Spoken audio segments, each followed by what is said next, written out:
Um, the first thing on the agenda is the election of the meeting secretary. Without objection, I will allow Brian Allen to take that role on.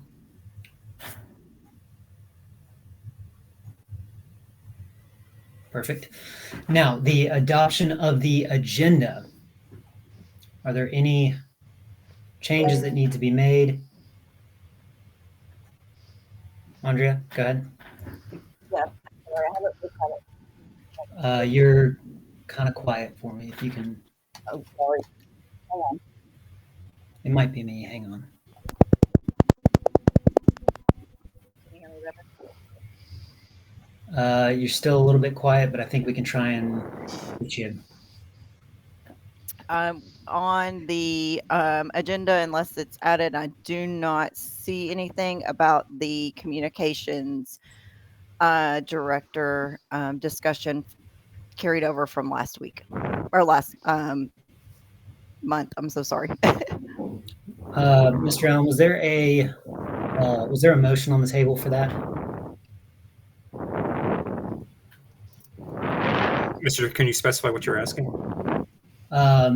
I guess, would that go into old business? I guess the motion is,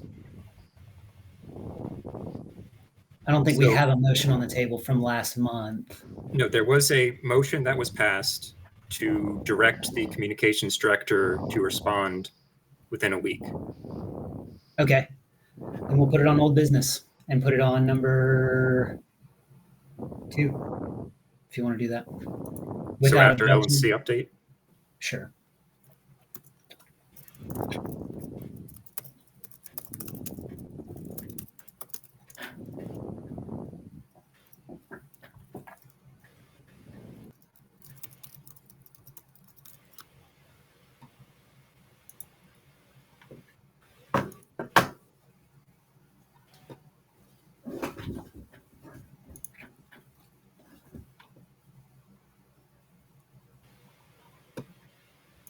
All right. There's no objection. The agenda is adopted. All right, so we'll go to the old business and announcements. We'll start with our LNC rep, newly elected, Mr. Jonathan McGee. I'll say that I'm glad you are here. I think I saw you, right? Yes, I am present. Awesome. So excited to have you here. I'll let you take the floor if you want to take it.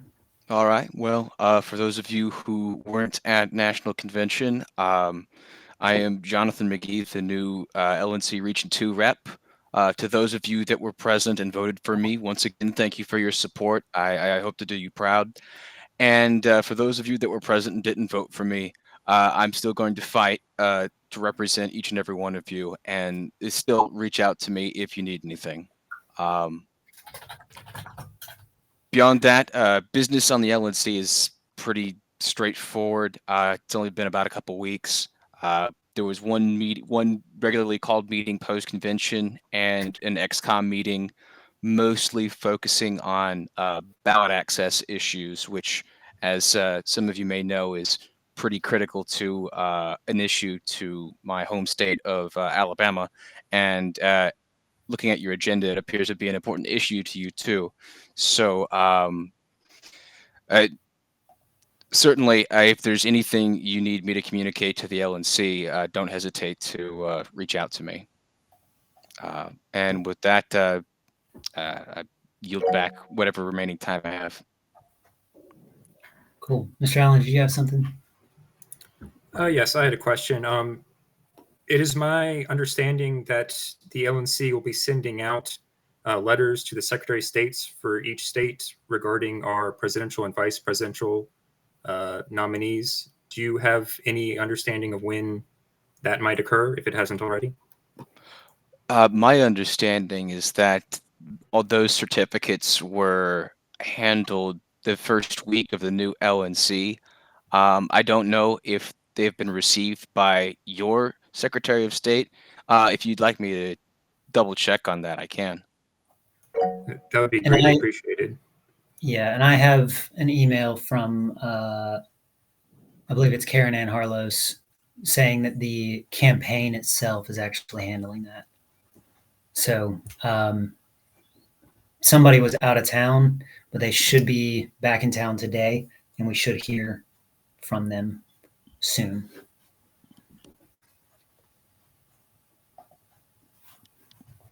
Does that answer everyone's question?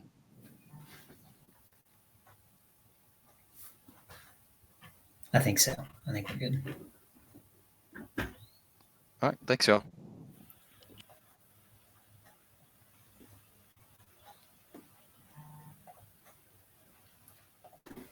All right. Thanks again. If you guys have questions for the LNC, Jonathan is our LNC rep, so he can get with you and help you out with any questions you might have.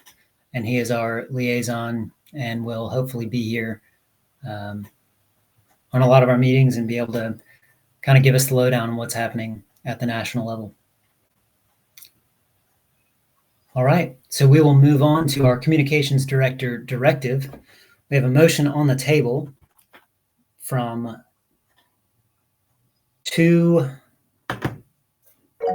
one meeting ago.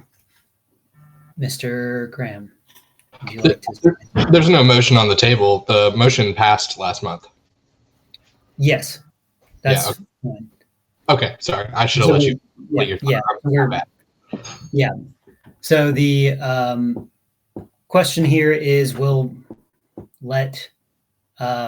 will entertain a motion if anyone has one. But we have a passed motion, like we said, on the table that's already gone through, and we've received a response of a decline to comment.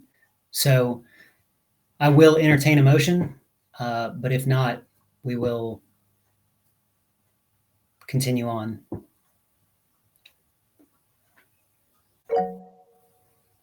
Mr. Graham?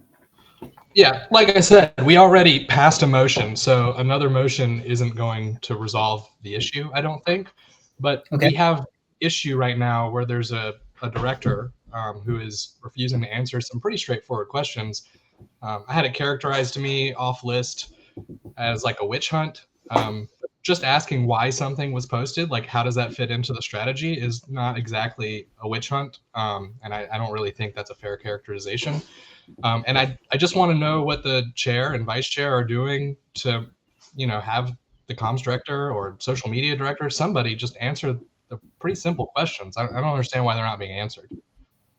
Yeah, I mean, I can say I think it was an ill-advised tweet. It was deleted, and it's been addressed with the team.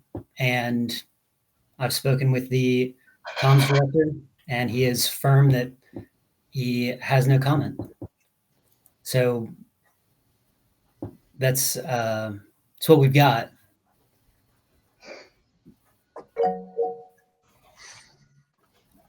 Mr. Craig. Are you okay with that view? I mean, I know when I'm the leader of the guys at my shop and I ask a guy and he won't answer, there's usually repercussions. What are the repercussions of not answering to leadership? Thanks. Yeah, I think it's his prerogative. If you have a motion that you'd like to present, you're welcome to do that now.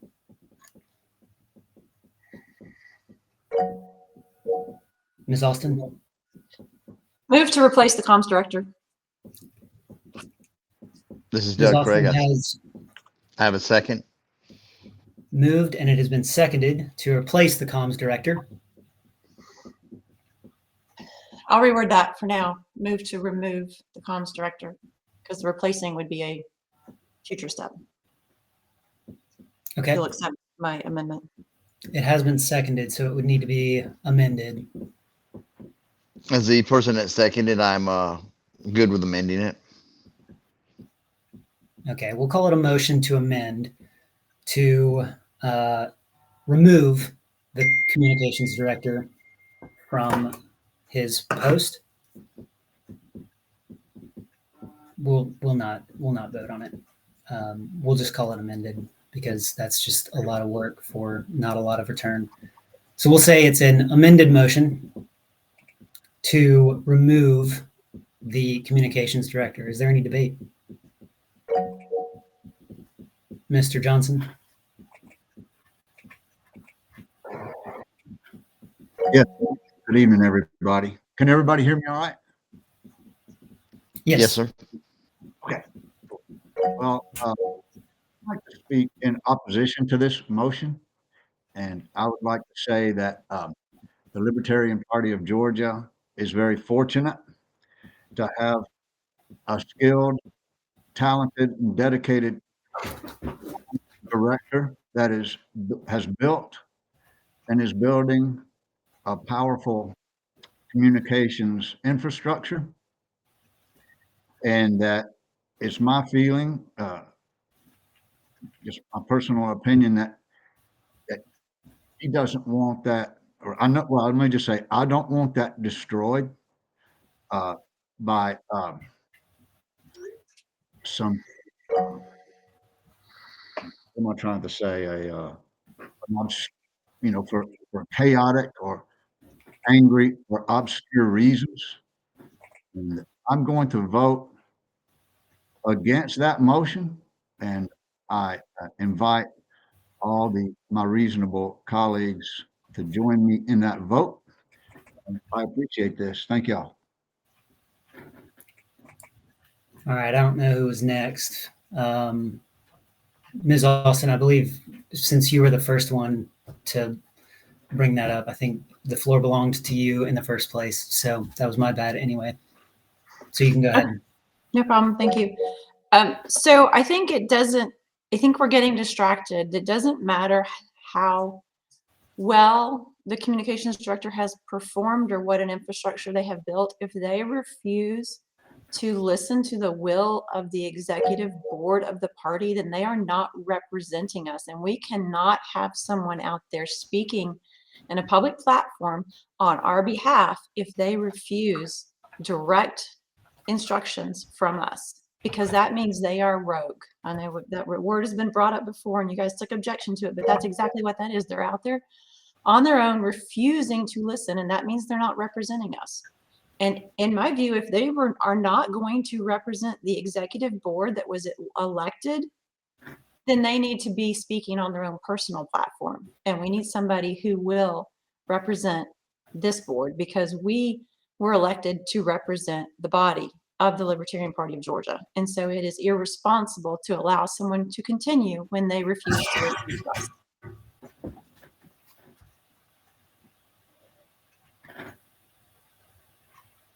That's all I want to say. Okay. We'll go with someone speak up who is opposed to the motion.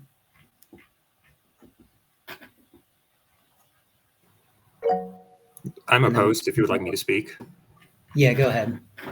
I'd just like to say the communications director has continued to perform his duties as normal during this time. He has followed the directions that I've been giving him as far as sending out communications. No rogue communications have been sent. It is true that he has refused an order from this body, but I do not think that is sufficient grounds for removal. He puts in a lot of good work for us. Okay, I see. I think Lori, your hand has been up. I believe you're in favor. In favor, yes. Okay, if you'd like to go No ahead. longer a matter of an ill-advised tweet. This is a matter of a director level position who, having created a situation of liability for the entire party, does not want to take accountability for that, so that we can even do a diagnostic on what happened, which tells me it either will reoccur or is intended to reoccur. That person refusing to take accountability and be accountable to this board keeps us from executing the social media policy that we passed very recently. And as such, that individual can no longer be authorized under that policy. It's as simple as that. And if that attitude or that decision about behavior changes, then perhaps there is a future that we can build together. But the simple refusal means we can't hold someone accountable under a policy we just passed, and that can't stand. Thank you.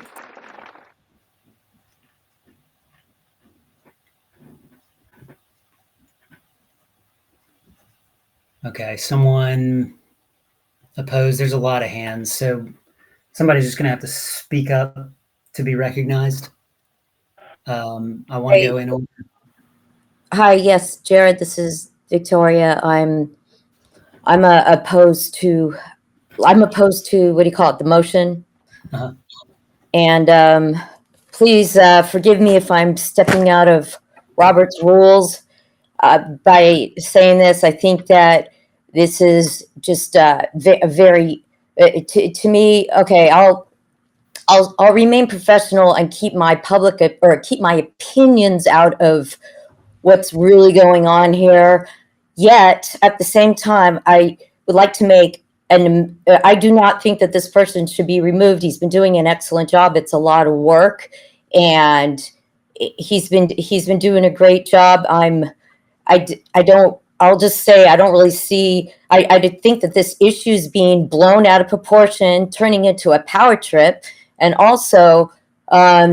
I would like to make some kind of amendment if that's if I can make an amendment now, following Robert's rules, that these people who want to remove him, is there some kind of, there must be a, what do you call it? Like some kind of contingency that any one of these people who wants to remove them, that they're going to do just as much work, just as good of a job, and they're going to keep on it. In fact, they're going to have to even surpass the amount of work, the amount of attention, the amount of daily devotion that this communications director has been giving us if they want to jump up and remove him. There should be like a, what do you call it, a contingency.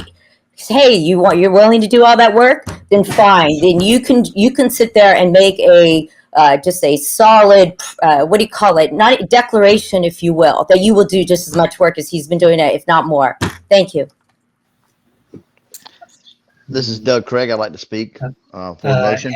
Hang on. We haven't even gotten to, that was a motion kind of, but I want to clarify. Do you want to make that a motion, Victoria, or are you keeping that as a Well, I'm just saying that these people who are so ready to jump and remove our communications director who's been doing so much work, there has to be some kind of contingency that they are going to declare, some kind of declaration that they will step into the role and do just as much work, if not more, that our current communications director is doing. And if, say, for example, they don't do that amount of work, then our current communications director will immediately resume the role. Something to that effect. It's probably out of Robert's rules. I'm just saying. Yeah, I think I'm gonna rule that out of order as a motion. But the point is taken. Thanks. So I don't mean to. Sure, no problem. But I just don't think that's an enforceable thing. So I'll just rule that motion out of order. But understand what you're saying, but there's no enforcement that we can do on that. This is Doug Craig. By the way, I've worked on the social media team in Georgia for 16, 17 years in a row. It can be hard work and it can be rewarding, but never at that point have I been in 15 or 16 years thought that I could not answer to the leaders. It's not about what he posted. It's the fact that he would not answer responsibly to the leadership. All he had to come up and say was, I'm sorry, it won't happen again, but we got no comment. I also used to help run the national, and I ran 7 other states.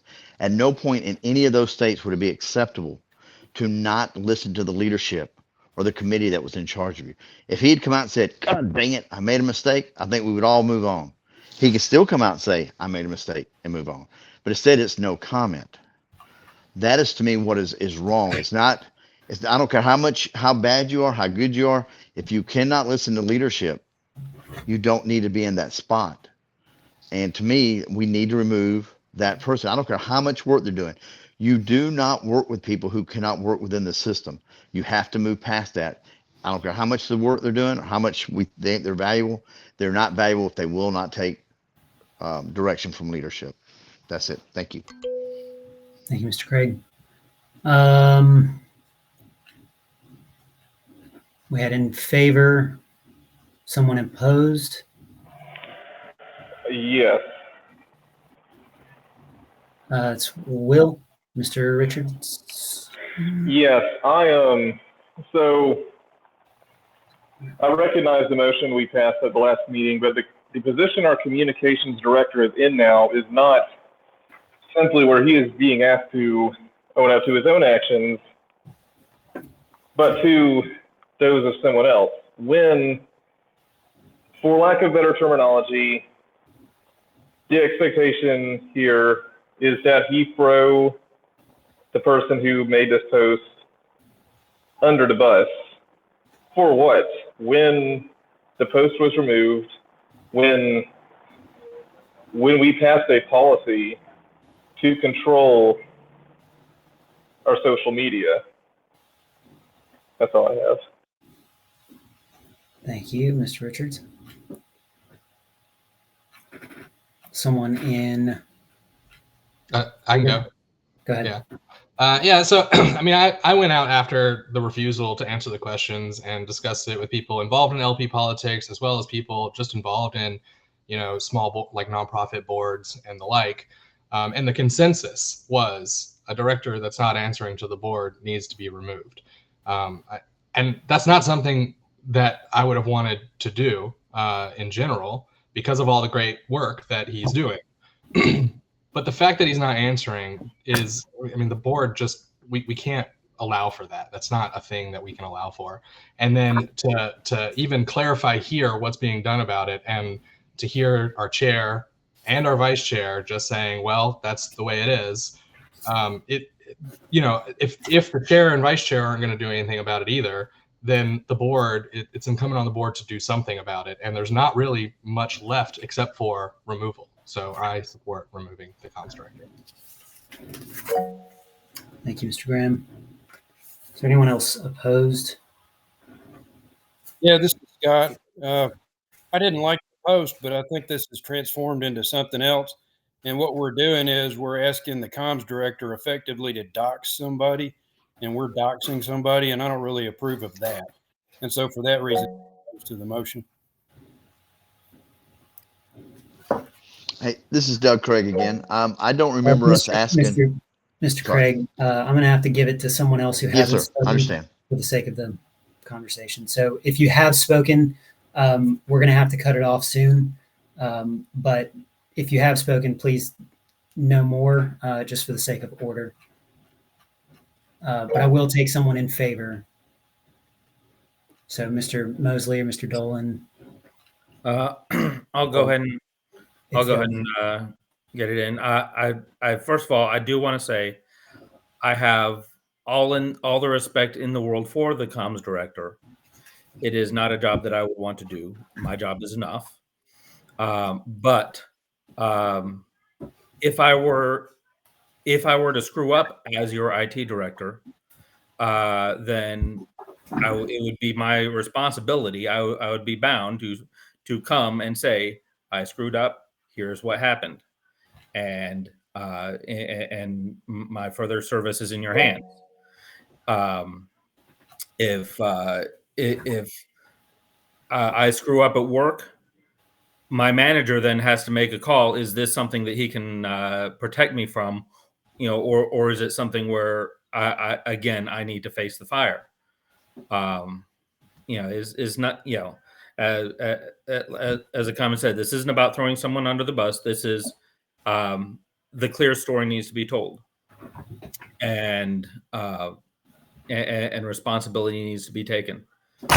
If at any point in this, an answer of "I screwed up" is better than "I'm not going to give you an answer." An answer of "I will prevent this by letting someone else on the team to watch over everyone else's shoulder" is better than no answer.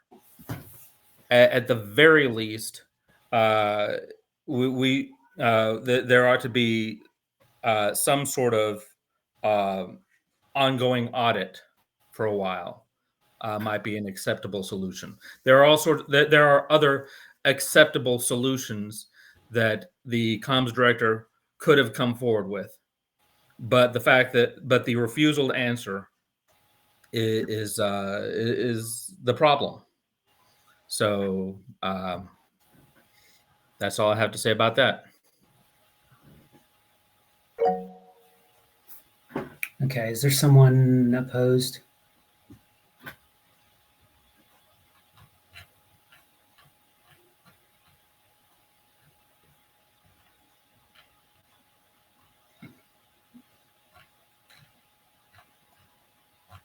Can you hear me? Two. This is Steve Phillips. Yeah, we hear you. Okay, sorry about that. The only problem I see with why he wouldn't answer is if he starts to answer and the request for knowing the person, that would be the only problem I would see. If he really doesn't want to know, let y'all know who he is. That's all I have. Thank you. Okay. Mr. Mosley, you've had your hand up so patiently. I think you get the final word here. Okay, I'm speaking in favor of this motion. It is reluctantly that I do so. However, the issue is one of a deeply treasured value that we have, and that's transparency in all of our governance. We continuously advocate this for the government at large. We should hold ourselves equally accountable. Now, regardless of the talents, the commitment that the comms director has put into all of this, all of which I share and I believe,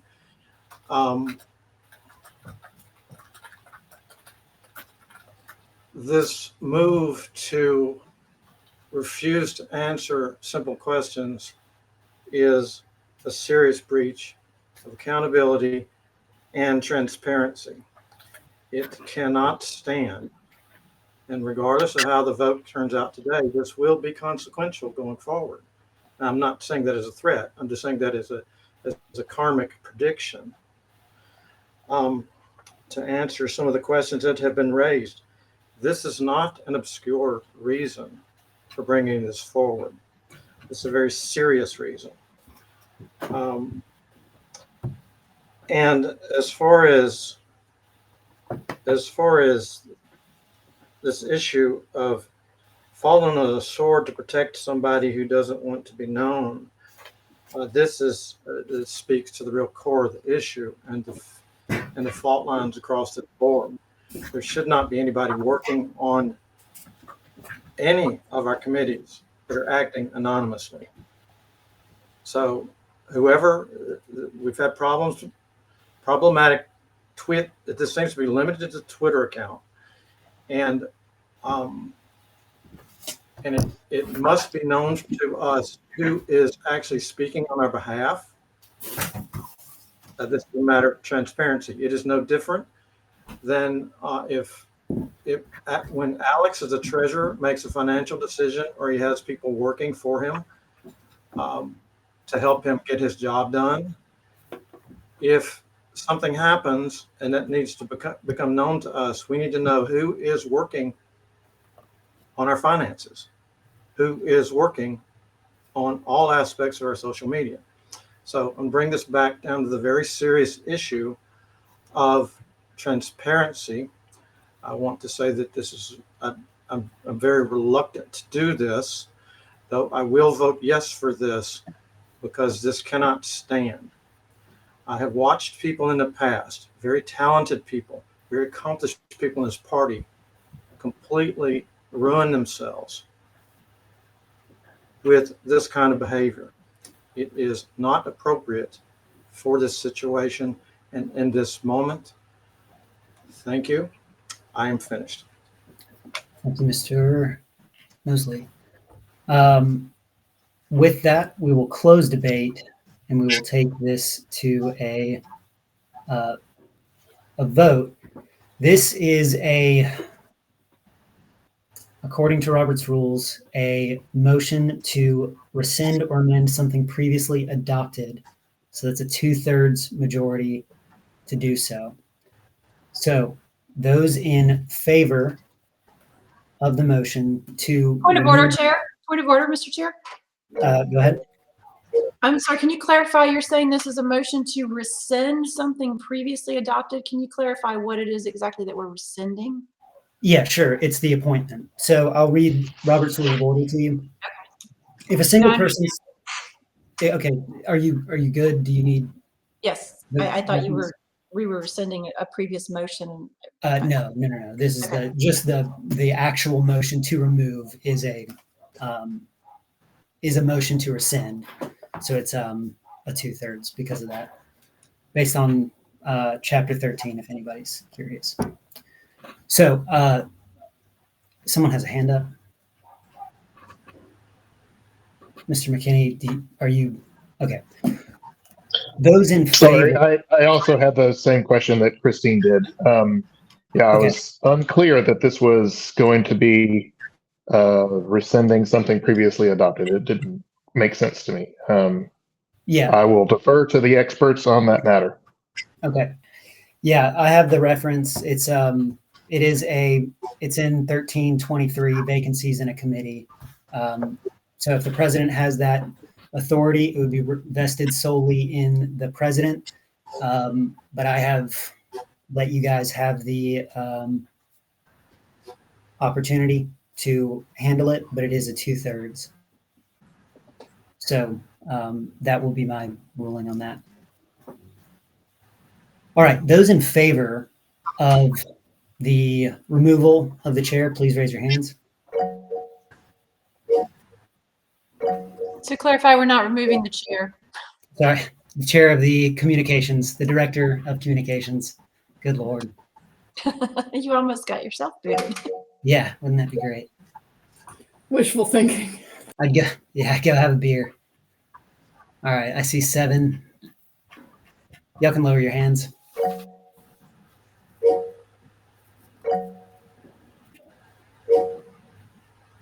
Point of order. There are still votes coming in right now, even as hands are going down. Okay, we can raise the hands once more if you guys would do that for me. To clarify, this is in favor still. I believe we also have some non-voting members in the room. I'm not certain of that. We may well. Okay, we went down by 1. So if somebody wants to raise their hand again, I know I saw some hands that weren't before. All right. So everybody check and make sure your hand, you can see it in the tiles on the right. Okay. I see 8. 8. 9. Yeah. Okay. 9. All right, now you can lower your hands.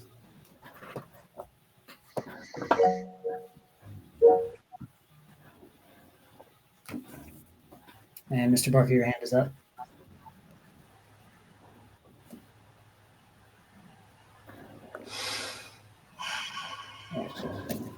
All right, those opposed. All right, I see 10. The nays have it. The motion fails. And we'll move to our next item of business. Mr. Mosley, if you're still on the call, which I believe you are, I just saw you. The floor is yours. Okay, thank you, Mr. Chair. All right, as of this moment, we are 148 days away from the general election. And we're beginning a new phase in our Bedrock ballot access campaign to assure that we get presidential votes and sufficient enough to carry our ballot access on November 5th. Since we now have an active presidential candidate. And so our next critical task, this is for all of us, the next critical task before this body is to make sure that the Chase Oliver campaign is rightly and thoroughly thoroughly qualified to be on the ballot this year. We must make no mistakes here. We must be on top of everything, including what was brought up in a previous discussion today about the nominating certification from the National Party. We need to be on that like a hawk. It was said that the campaign is handling that. I don't know what that means, but we'll need to stay in touch with the campaign to make sure that gets happen. And then I'm not expecting this to be a problem, but there's also the issue of making sure that all of our appropriate minutes are certified and that the Secretary of State to take into account for so that when our individual electors go to qualify, that paperwork is cleared for them and they're good to go. So that qualifying week is the 24th to the 28th of this month. I encourage everyone to get involved, to assure that all of our electors have what they need to be present and accounted for. I believe that Jared has scheduled Wednesday the 26th at 10:30 a.m. For the main group meeting of electors. Please correct me if that's wrong. So if someone needs transportation, if someone is confused about paperwork, and one really strange thing, make sure that all of our electors have paper checks available to pay their $1.50 qualifying fee. So the Secretary of State does not accept credit card or pocket change. So that's the way to do that. These are the kind of details we need to be on top of. And so please be conscious of that. All right. Two final points, and I'll be done. First of all, I want to thank everybody who participated in the 30298 money bomb. It happened in two phases. One was some online donations, and the other was I passed a hat. I don't know, this particular hat at the convention to collect this particular money. So everybody that contributed to that, I really appreciate your help. The total collected was, Brian, correct me if I'm wrong, about $226 plus $109 in cash at the convention. That covers the cost of all the cards. And I do appreciate all of that. Plus, that will help me pay for some of those fancy flashlights I was handing out to everybody that we had so much fun with at the convention. Not all of them, but some of them, and I'll cover the rest. No big deal. So the 30298 money bomb is complete. It's a huge success, and I appreciate everybody that participated. As far as the card distributions at the convention, the large postcard size cards, I had 2,500 of them. I returned home with less than 100. Now, I know myself, I distributed something on the order of 100 in face-to-face conversations. So I don't know where the rest of them went exactly. I never know what you guys are up to, but I know that you put your heart into this, and I appreciate it. And we got the word out as best we can. My heartfelt appreciation to you for the support. Now, so far as the other little business cards, I brought back about 400 of those. We'll be printing more of those. I will speak to that later, not tonight. But I just want you to know that I have cards for those of you. I want to continue. We need to continue finding places to distribute this information. These business cards are beginning. If you need them, let me know. I will make sure you get them. And other than that, I will be at tomorrow night's kickoff event for Chase, and I'll be specifically just to celebrate the moment. and specifically to distribute these cards. And if all goes well, I will be at Mike Tremont's thing on Tuesday or Wednesday morning. Okay, so that's all I have. I will entertain questions if you have any. So Victoria, do you have a question?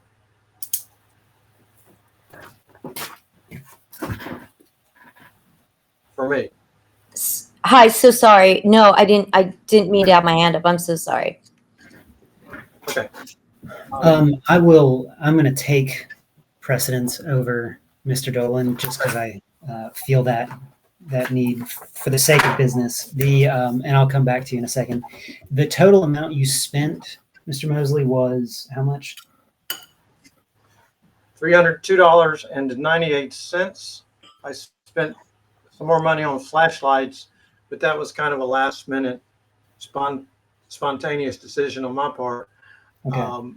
It was just a fun idea. I will cover all of that if necessary, but it was something on the order of $50 or $60. Nothing that's going to bankrupt me. So go ahead and if you can put those receipts together and get those to me and to Alex, Mr. Moldenhauer, we'll make sure and get you taken care of. Obviously, you have the cash from the last one, right? So. Yeah, I have $109 in the hat right now as we speak. So you can hold me that. And I think it's probably just best that Alex and I speak directly and get this resolved.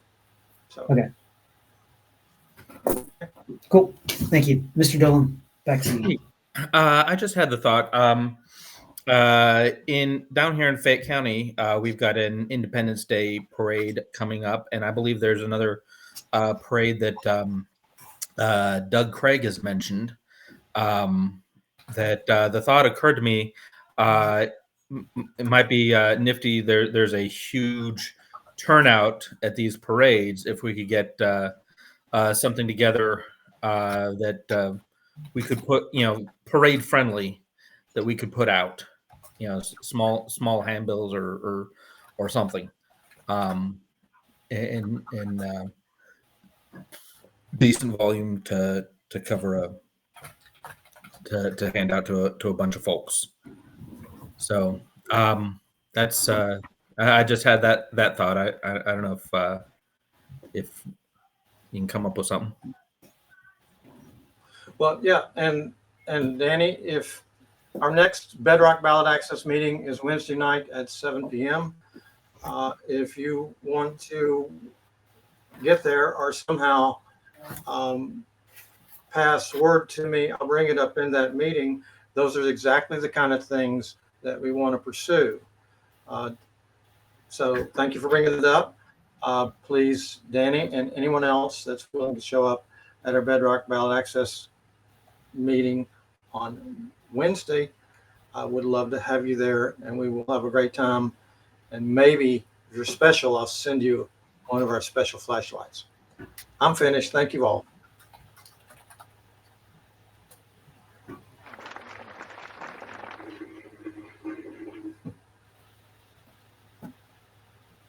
All right.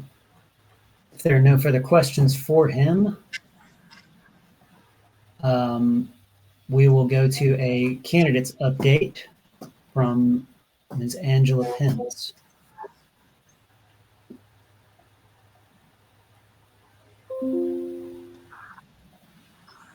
Can y'all hear me okay? Yes. Okay. So I'm Angela. Most of you know me. I am the state coordinator, the Georgia state coordinator for the Oliver Termott campaign. Let me run it all together. And they're just getting off the ground right now. So they're planning events. And of course, Chase being from Georgia, they're hoping to spend quite a bit of time here. So a couple things. We're having the campaign kickoff tomorrow at the Lost Druid. Tailored Barbecue is catering it. And that's from 6 to 9. The graphic wasn't correct at first, but it is definitely 6 to 9. And the tickets are $25 for your general admission, $125 for premium, and that's to sit with them, and it includes drink tickets. All tickets include dinner. There's the breakfast, and if Colin wants to talk about this more, he can. The breakfast with Mike, and that's being hosted by the Greater Athens LP chapter, that affiliate, and that's at 8 a.m. So super early at the Cracker Barrel, and that address is 138 Eisenhower Drive, and I believe that's Commerce.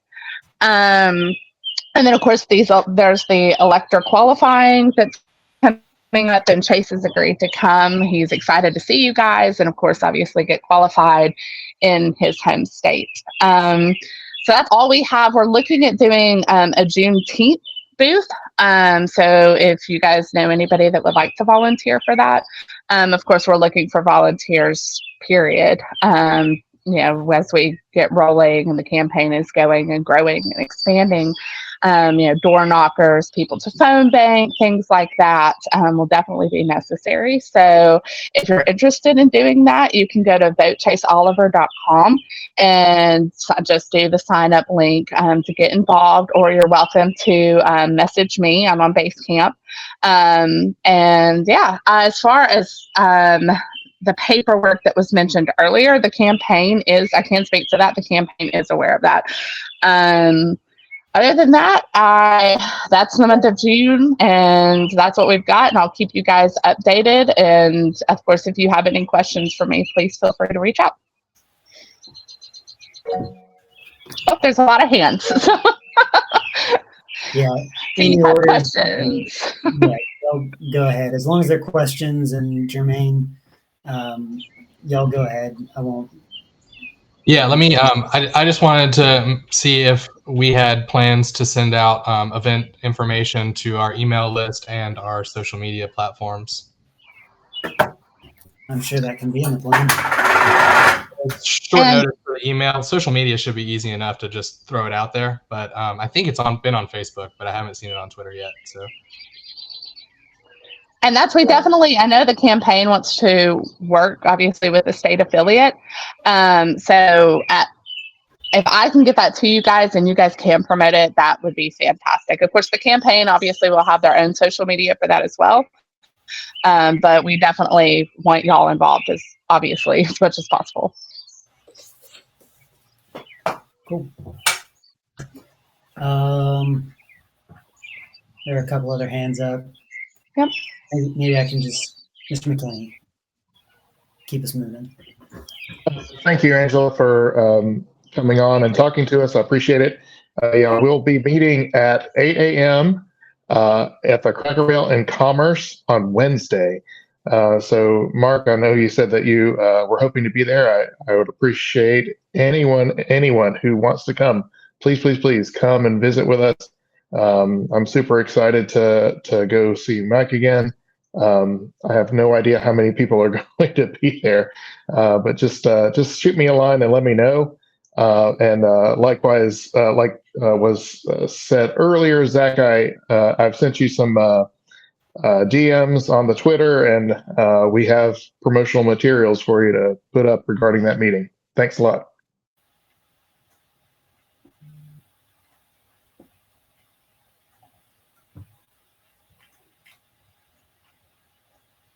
Ms. Holt?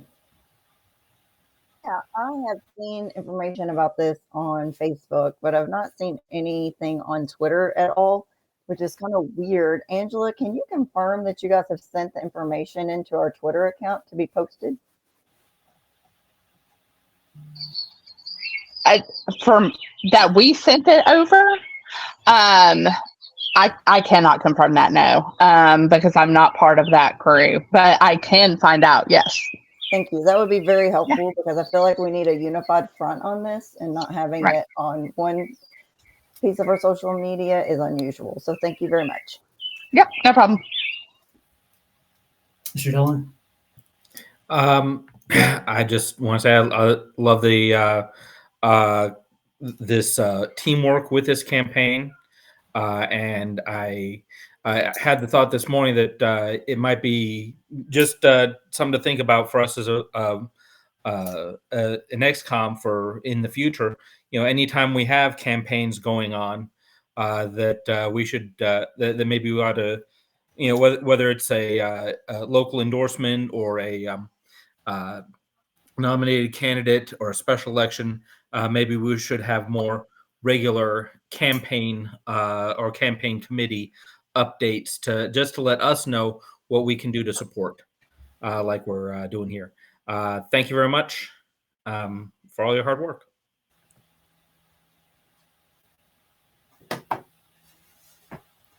All right. Anyone else? Well, thank you so much. Mr. Allen, did you have something? Yeah, just one quick thing. I did create a group for the campaign in Basecamp.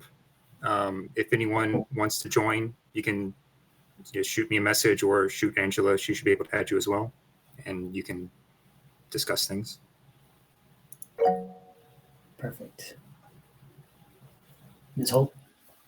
I did just get confirmation from Chase Oliver's team that they have sent in information to the Twitter account through LP Georgia to share that. Is there a better way to communicate that so it can be shared?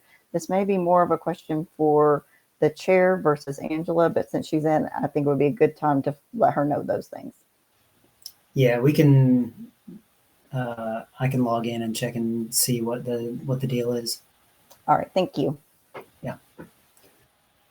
All right. Anything else? Okay.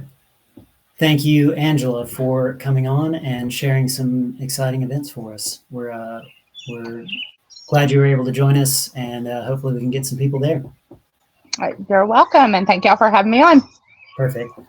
All right, so we will move now, unless there's any other questions. Okay, we will move to new business. We have I believe Mr. Craig has a motion to suspend the policy manual. So, Mr. Craig, if you'd like to make that motion, we can put you on. Yeah, I'd like to make the motion to add Doug Craig to the Twitter team to assist with the outreach of the Libertarian Party of Georgia. Okay. So this is actually a suspension of the policy manual. This is a majority this time. So it's not debatable because it is a suspension. So basically what we're going to do here is we're going to go directly to a vote. So those in favor of adding Doug Craig to the X team by suspending the policy manual, please indicate so by raising your hands.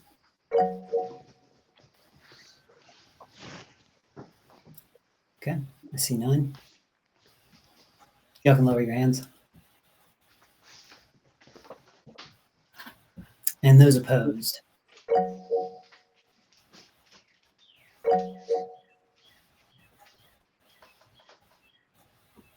It's 9-9. The motion fails because it's a tie. Mr. Bell? Yes. Point of order, please. I did see someone's hand go up that is not on the XCOM. Can we have a recount? And I hate to ask that, but I did see it happen. Nope, that's fine. Those in favor, hands.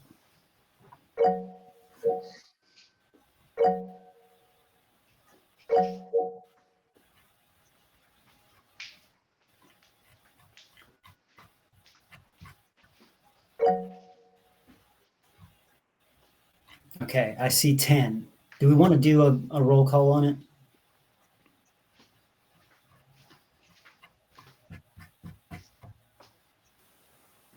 If you think that's better, I'm okay with that. Yeah, Mr. Allen, would you mind doing a roll call vote for us? Certainly.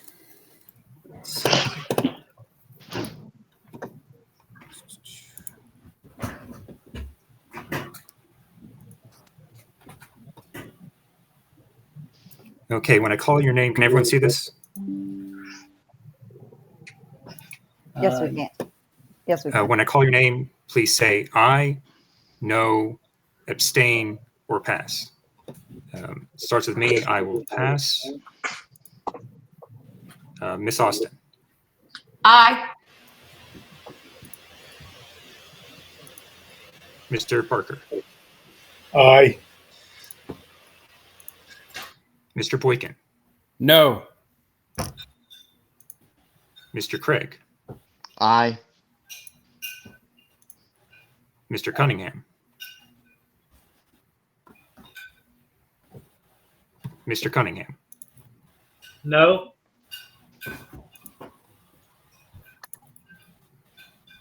Mr. Dolan, Aye. Mr. Graham, Aye. Ms. Holt, Aye. Mr. Johnson, No. Mr. McKinney, Aye. Mr. Moldenhauer, I believe, is absent. Mr. Mosley,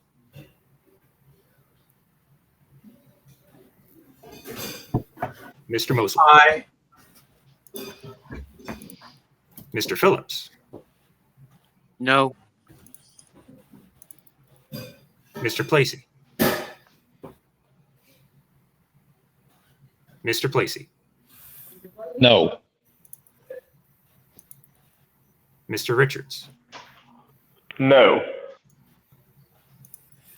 Ms. Salvia, No. Mr. Sheehan, No. Mr. Shule, No. Mr. Varnell, No.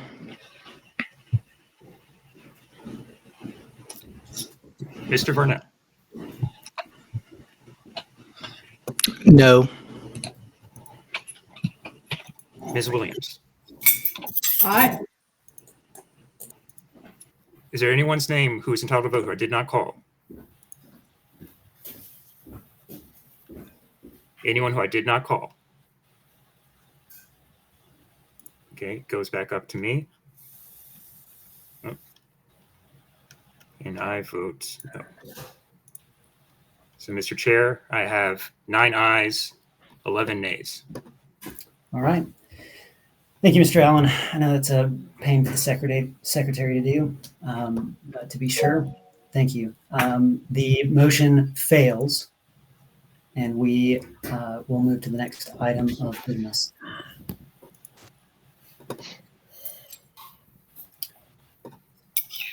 Okay.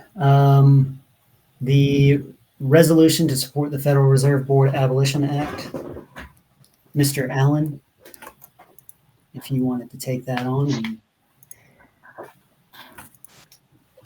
Yes. Can everyone see? Yes. Okay. I move the adoption of the following resolution. Whereas the platform of the Libertarian Party of Georgia states that the fraudulent Federal Reserve System banking should be abolished, and whereas the Federal Reserve System has enabled the U.S. federal government to accrue over $34 trillion of debt, and whereas government deficit spending enabled by a Federal Reserve System has fueled the growth of the welfare warfare state, resulting in widespread violations of individual rights both at home and abroad, and whereas when the Federal Reserve System sets interest rates below the free market rate, the result is malinvestment, leading to artificial economic booms followed by corrective recessions, hampering long-term economic growth. And whereas the inflation created by the Federal Reserve System benefits some at the expense of others due to the Commitee effect. And whereas the Federal Reserve System has an intentional and arbitrary price inflation target of 2%, which is regularly exceeded. And whereas those on fixed incomes are particularly impacted by price inflation, so it has the effect of a highly regressive tax. And whereas the US dollar has lost over 95% of its value since the creation of the Federal Reserve System, and whereas the Federal Reserve System was instrumental in bailing out reckless financial institutions during the subprime mortgage crisis in 2008 at taxpayer expense, and whereas the notion that businesses can be too big to fail and able to privatize profits while socializing losses is completely antithetical to free market principles and creates a moral hazard, and whereas U.S. House Bill H.R. 8421, also known as the Federal Reserve Board Abolition Act, was introduced on May 16th, 2024, and whereas U.S. Senate Bill S. 4463, a companion bill, was introduced on June 5th, 2024.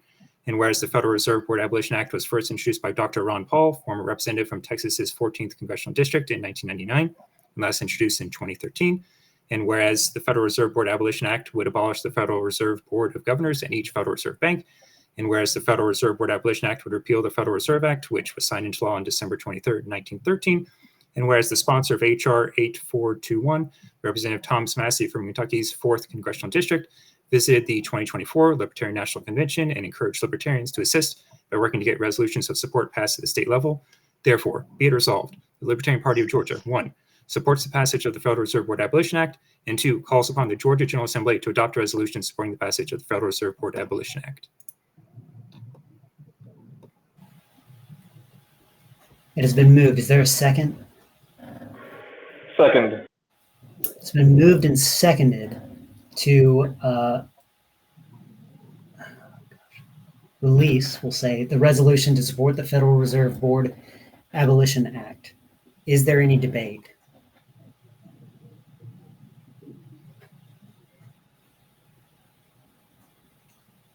I'll say, because I don't think it's very controversial, I think this is fantastic. And 100% agree with this whole thing. So, props. If there is no debate, we can take this to a vote. We can just go ahead and do the raised hands. If you are in favor of this resolution, please raise your hands.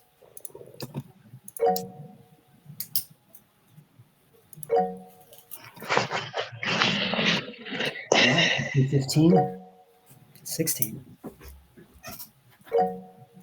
17. Love it. All right, y'all can lower your hands.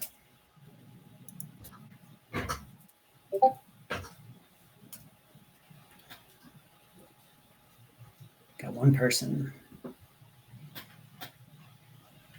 Mr. Craig, you're the troublemaker. Say that again. There you go. Your hand's down now. Okay. Oh, shit. Those opposed?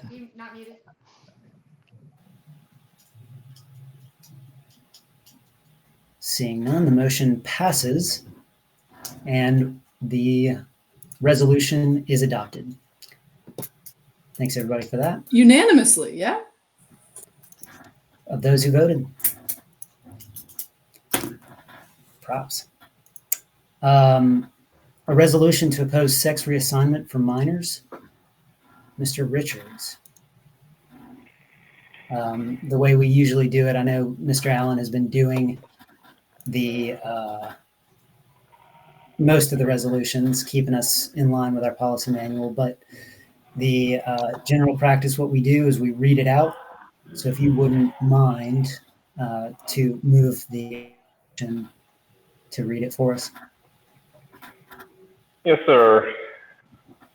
A resolution to oppose sex reassignment for minors, whereas Section 1.5 of the platform of the Libertarian Party of Georgia states that parents or other guardians have the right to raise their children according to their own standards and beliefs, provided that the rights of children to be free from abuse and neglect are also protected. And whereas although Section 2.13 of the platform recognizes the right of individuals to determine the medical treatments they will use, persons under 18 years of age under the custody of parents or guardians are not mentally competent to make decisions that entail a permanent modification to one's body. And whereas this includes sex reassignment via the use of phalloplasty, I'm so sorry, medial coital phalloplasty, vaginectomy, puberty inhibiting medications, or any other means. And whereas for a person 18 years of age or older to administer sex reassignment to a person under 18 years of age, or to permit a person under 18 years of age to partake in sex reassignment is a form of abuse and thus in conflict with Section 1.5 of the platform of the Libertarian Party of Georgia. And whereas for physicians to administer or prescribe anti-androgens or estrogens to any individual in good physical health, regardless of age, is a violation of the Hippocratic Oath taken by physicians due to the damage such medications inflict upon their recipients, and thus, by extension, a violation of the common law principle of contract. Therefore, be it resolved that the Libertarian Party of Georgia declares sex reassignment when administered to persons under 18 years of age to conflict with both the platform of the Libertarian Party of Georgia and the Libertarian principle of non-aggression, and opposes the provision of sex reassignment by government entities or entities that receive funding via taxation, including medical institutions, prisons, and the military, and opposes rhetoric supporting sex reassignment by educational institutions either owned by or funded by the state, including primary and secondary schools and institutions of higher education.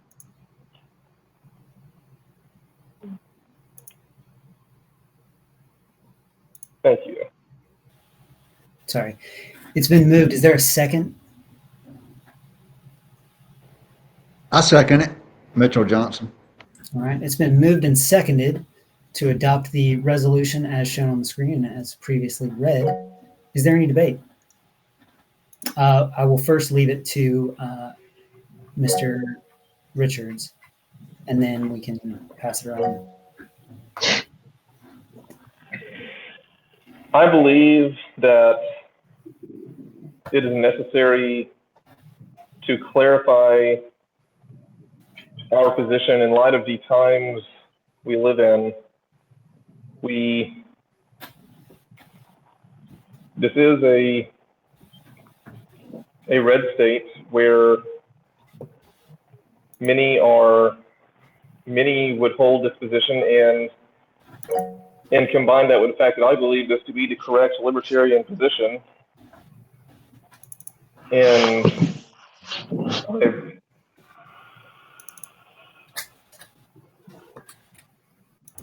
I see your comment, Ryan. We were passing it because Republicans like it. That, and I believe this to be the correct libertarian position. If you disagree, you may vote no. Thank you. Okay, I'll take someone opposed. Mr. Graham, you're Yeah. obviously opposed. Can you hear me okay? We hear you. Cool. Yeah, as mentioned in the resolution, the platform already recognizes the rights of individuals to choose their own medical care in Plank 2.13, and the rights of parents to raise their children as they see fit in Plank 1.5. These principles, in conjunction with the principle that parents act as stewards for the child's well-being and can make medical decisions on behalf of their child, especially since children can't consent to medical procedures themselves, establish a framework where parental authority is respected in matters of medical care for minors. This framework is already applied in various situations, from dangerous treatments like chemotherapy to elective procedures like plastic surgery. And given the ongoing debate over whether certain medical interventions on children constitute abuse or appropriate treatment, involving the government would be problematic. And make no mistake, calling this treatment abuse is calling for government intervention. The Libertarian Party of Georgia, in particular, should refrain from advocating government intervention, especially considering the wide range of opinions on this issue. Instead, decisions about medical interventions for children should ideally be between patient, their parents, and their doctor, ensuring the child's best interests are considered while respecting individual rights and autonomy. That's why I'm voting no on this resolution and urge everyone else to do the same. Okay. I'll take someone in favor. I'm in favor. Can I go? You sure can. It's me again, Mitchell Johnson. And I just want to parse out if I can, which I doubt I can, but we'll see. The thing about, do we want the state involved, in making the decision for the parents and the children? And, it's the state, it's the regime, it's the cathedral, it's the mockingbird media and academia and the financially incentivized medical community and the $1 trillion propaganda machine and the government schools that have created this entire storm of taking little kids who are tomboys or effeminate or whatever and permanently altering them with hormones and, yeah, with surgery too. And it's freaking wrong and it's insane. I'm voting for this, and I ask y'all to do the same. Thanks a lot. Mr. Johnson. I'll take someone opposed. This is Doug Craig. As probably one of the few people who have a child that is trans, it's something that should be up to me and my child, my doctor to discuss, not between me and you and your government. What it appears to me is that we've got a lot of folks who want big government when they like their part of the agenda, when they want their social part of the agenda made. Again, a vote for this is a vote for asking the government to be involved in family issues. I do not want the government involved in my family issues. It is between me, my doctor, and my child. None of you guys, none of your big government, and I'm going to vote against it.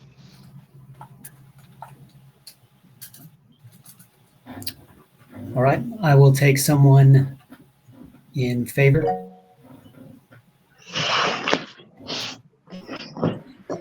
Hi, Jared. This is Victoria Salvia. I'm in favor of this. And the reason why I'm in favor of this is because, again, this is literally mutilation. You're mutilating a kid if you're gonna do something like have surgical reassignment of a child that's under the age of 18. Children's brains, I don't know the exact age that a girl's brain is fully developed yet. It said it could be up to 25 years of age that a boy's brain, it can take up to that long for a boy's brain to be completely developed. So you're taking a kid and they're under 18. Even at 18, their brains aren't fully developed. And if you're going to do a sex reassignment, some kind of surgical procedure, you are literally mutilating their body. And sometimes perhaps even the parents might be off track. And I just see it as a protection to a child, to a kid.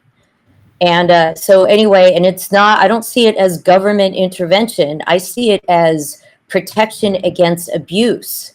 And, sometimes parents just, once the kid is 18 and they want to mutilate their body, well, it's a tough call. I think it's a tough call, yet perhaps that's what they're going to do. It's just their brains aren't even developed at 18. And then also even just with the hormonal therapy, they're still altering a natural evolvement, or how do you say it? A natural development, a natural biological development. They're still screwing it up, and there could be permanent damage to that. I'm not a doctor, so I don't know if it could even be reversed. If maybe by the age of 20, they realize, oh my gosh, I made a mistake. Yet if they're like 12 years old, they're starting to take hormones and they're just screwing up a natural development within their body, which is nature, a natural law. Thank you. I'm done. All right, I will take someone opposed. I would like to speak on this. I really want to hear from Colin as well. So if he could go next for opposed, because I'm assuming he is. Tell you what, if you want to cede your spot. I have something very important to say that nobody is even looking at on this, and nobody is seeing from a different perspective that has nothing to do with children. Okay, go ahead. Whereas the physicians to administer prescribe androgens and estrogens to any individual in good physical health, regardless of age, is a violation of Hippocratic oath. I am 44 years old. I am going to talk about women's issues. I am perimenopausal, but I'm on hormones now. It took me 18 months and 3 doctors to listen to me, to discuss the hormone needs and actually listen to me. This right here, in saying this, is saying that we cannot give perimenopausal women the medications they need to keep from being depressed, keep from losing muscle mass, to keep from dying of heart attacks, because it's been proven that women who are on hormonal therapy are less likely to get heart disease, and actually helps with the divorce rate, because women go through so many changes at this age, they can't keep up with what's happening. And they think that they feel the way they do because they're not happy with their marriage. And they're not happy because they don't get the hormones that they want. I'm going to vote no on this regardless. But this right here is an attack against women and men, because it's saying that you can't get testosterone when you have low T. So who's going to, I don't understand this at all. It's ridiculous how it's worded. I would really like to hear a doctor perspective, because like I said, I went to 3 just to find someone who would listen to me. Okay. Thank you, Ms. Holt. I will take someone in the affirmative or in favor. Somebody who hasn't spoken, please, because I want to be fair to everyone.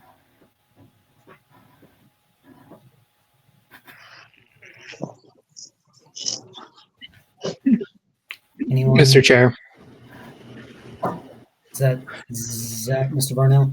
Yep, I moved the previous question. Okay, the previous question has been moved. This is a 2/3 vote. It is non-debatable. So, I'm sorry, sir. I've had my hand raised this entire time. Someone keeps putting it down, which I do not appreciate. I don't think anyone is putting your hand down. I don't know that anyone can do that. I know I for sure can't, but we do have to go forward with moving the previous question. I have seen his hand go down. Okay. Well, if somebody would please stop. I've never seen that happen. I'm really sorry that it is happening, but I've never seen that happen on my end, and I can tell you for sure it's not me. So if someone is doing that, please stop. We're trying to keep order here. But someone has moved the previous question. It's non-debatable. So we're going to go to a vote. And then if it passes, debate is closed. If it does not, we'll open it back up. You can be the first one in line. Zane just said sometimes hands go down automatically. So we've proven that does happen. Please let Colin speak. Okay, we are in the middle of a motion currently. The previous motion has been moved. Please, everyone, lower your hands, and then we'll bring them back up for debate if it comes to that. Ms. Williams, your hands is still up. Thank you. All right, those in favor of closing debate, moving the previous question, please raise your hands.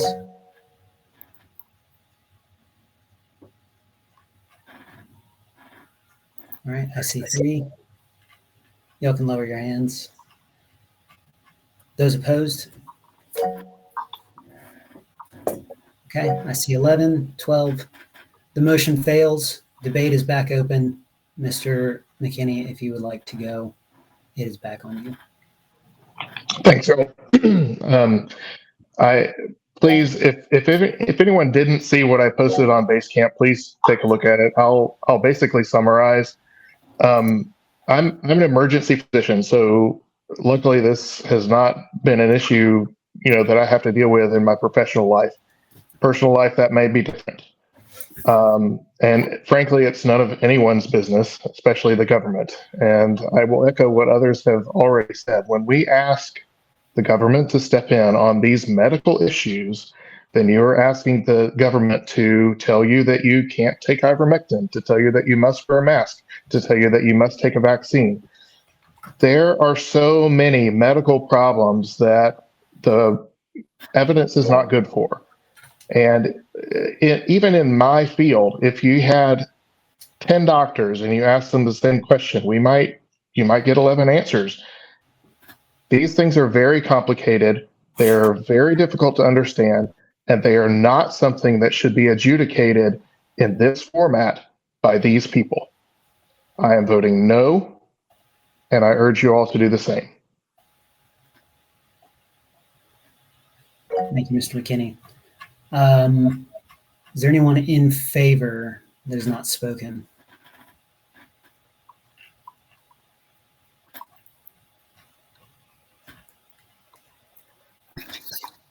Anyone? If not, we will move to someone opposed. I'll go ahead and speak, if I may. Go ahead. So we have here in this state already situations where we know that the state is making false accusations of child abuse based on against parents who have sought real medical care for their infants' situations, fragile bones and nutritional issues, various real medical issues, which the state has accused and criminally charged the parents of child abuse without investigation, without due process. This is a travesty I hope everyone's aware of. Hormones are complicated. If you don't realize this, there is a good episode out recently of Stuff You Should Know on the topic that just opened my eyes as to how crazy this is. And I live in a house of women whose young girls developing into teenagers, and then also I work at a theater where we have a lot of children. I know of at least a couple of people who are on treatments that would be classified birth control, who even from very young ages have been for their own life support, have been on what could be called birth control, but for them they need it for other balancing needs. This is a complicated issue, and we are not a medical body. We should not be making judgments on what good physical health entails, and what and what is and is not appropriate. It is our enemy should be the state. We should not be calling this resolution here does not call out the state, and it does not. And the state should be who we are standing up against. This is outside of our business. So I will be voting no on this. I call on everyone to please vote no for this. And I also would welcome certainly a resolution opposing the real abuse being committed by the Georgia Department of Family and Children's Services against, I believe, 5 at least families that have been identified by You Are the Power. Thank you. Thank you, Mr. Dolan. Anyone in favor? This is Steve Phillips. I really have to. I hate to say this. It is absolutely abuse of a child to change their sex to where they can't function as a human anymore over a mental problem. That's all I have to say.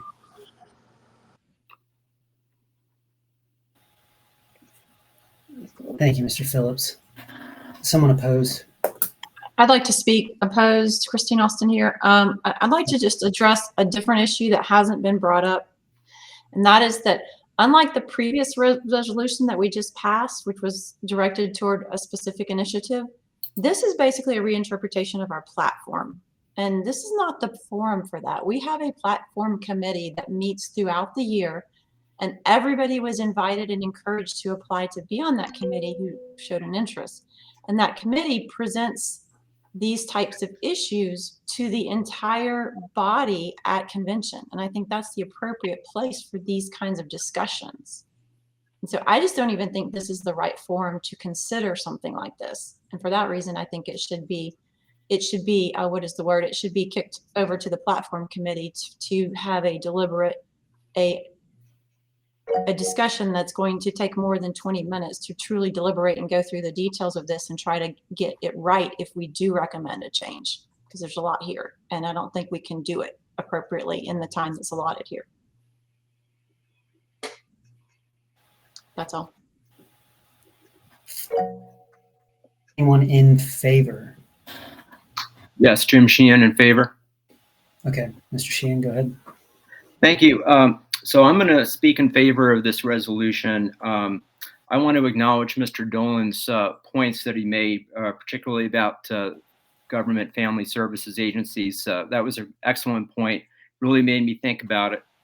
I want to put another point before you all that I hope you haven't considered, and that is about the issue of homophobia. And I think that this resolution helps address that. So when you have situations where minor children, say 11 to 12 years of age, are feeling differently, grappling with their sexuality, not sure of what's going on, and they are getting bombarded with propaganda from the state, and I reject the argument that this is a free market that we have here in ideas. I think Mr. Johnson raised the point earlier about this is big government, big tech, corporate media, public schools, federal agencies that are directing research dollars. This is really all about control of society, engineering society, sowing chaos in society, and it's really coercive to all of us, and it infringes on our freedom of speech. The children are very gullible. Their brain isn't fully formed, as Ms. Salvia pointed out. This is unfair to them to bombard them with all this and give them responsibility to make decisions over their bodies that could change the rest of their life. Many of the targeted children are simply gay or lesbian. The coordinated pressure on them from the state, let's make no bones about it, is a not too subtle form of homophobia. They're telling kids they have a disease, which is their body. It's all wrong. This can be treated with chemicals and surgery. And I'm saying to you today, their body isn't wrong, and they shouldn't be told that. Just give them some time to work it out. As freedom lovers, we should all support the gay and lesbian community and the youth here. This is a collectivist pressure on kids that's unfair to them. We shouldn't pressure them to conform to the transgender agenda and ideology. And this is all denying their dignity and individuality as people.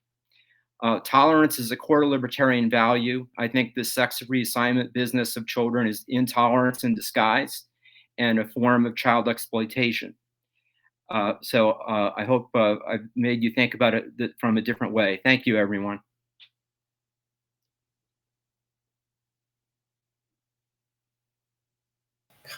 Sorry, I was muted. Thank you, Mr. Sheehan. I will take someone opposed.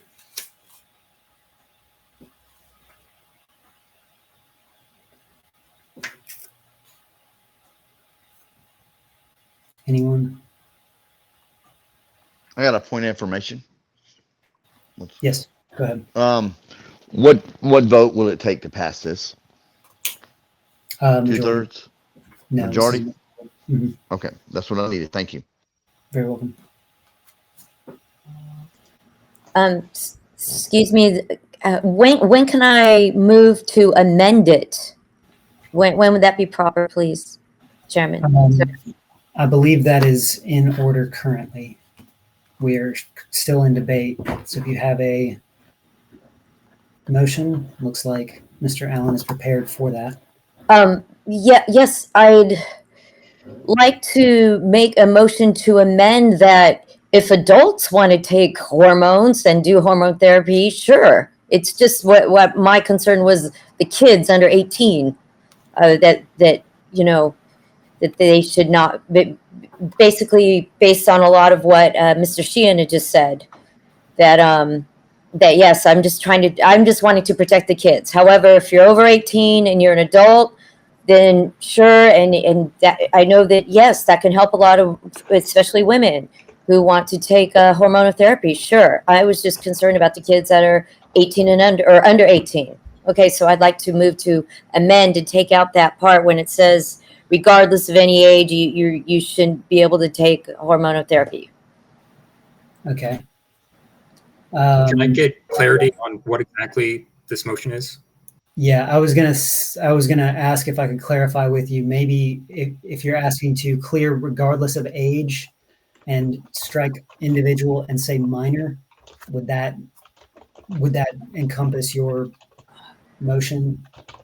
Yes, just to stay with the principle of leaving the kids alone, away, with the hormonotherapy and the mutilation of their genitals and all that. So let's see. Whereas any individual, basically any individual under the age of 18, or any minor, or something to that effect. I think minor is concise. If that would.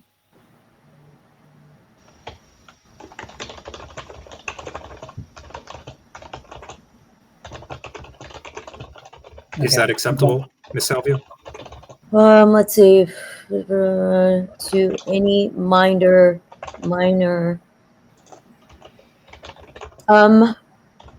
Was it prescribed? I would.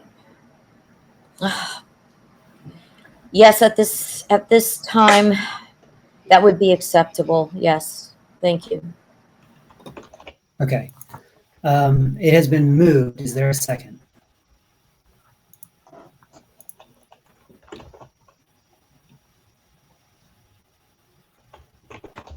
I don't hear a second. Second. Okay, it has been seconded. All right, it's been moved and seconded. Is there any debate on the amendment itself? Not on the motion.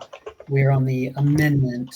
So I will ask for germaneness to specifically of the amendment to keep ourselves in order and to ensure proper business flow.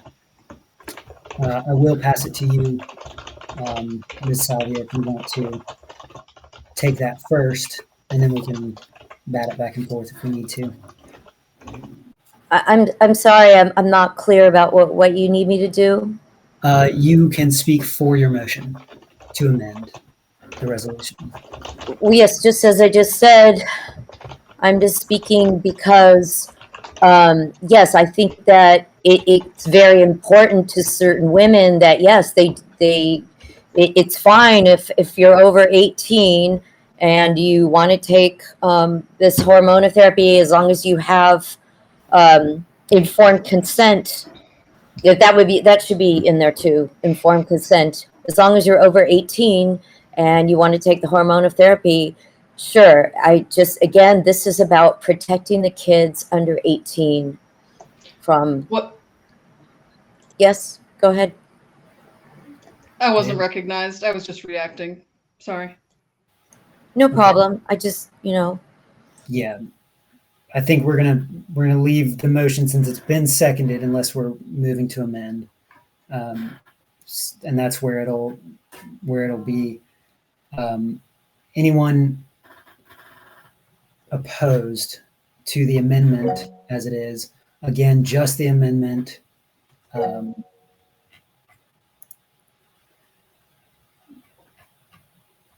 One of the three of you guys, whoever maybe feels the strongest, or Ms. Austin, Ms. Holt.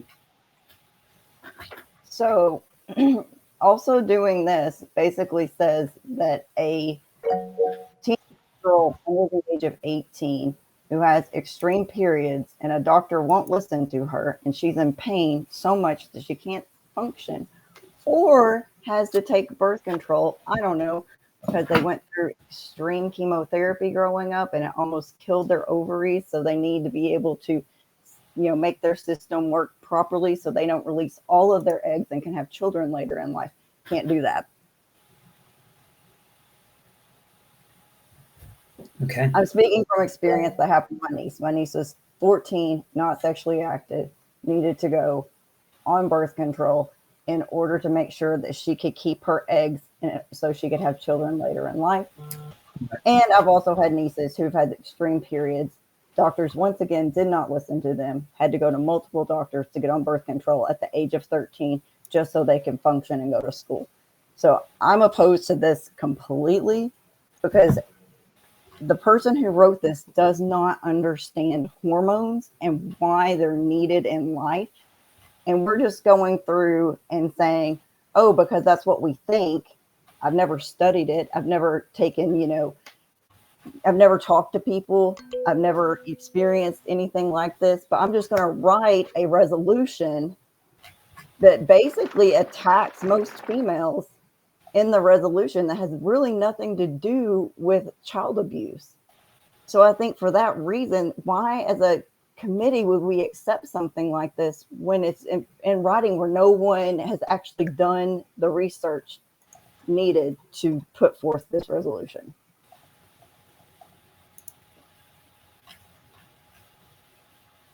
Okay, is there anyone? So I vote no. Okay. Thank you. Is there anyone in favor?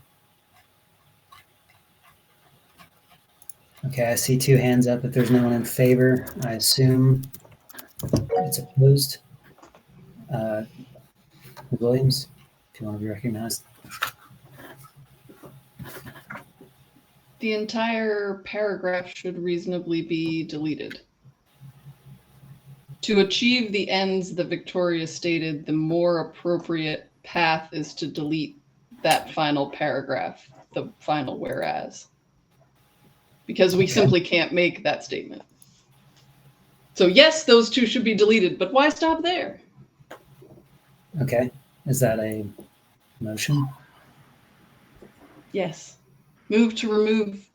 Can I do that? A motion within? Yeah. To amend within a motion to amend? Yeah, we'll take it to. Colin has also suggested an amendment, and his precedes mine. I haven't yet been recognized, so it's fine.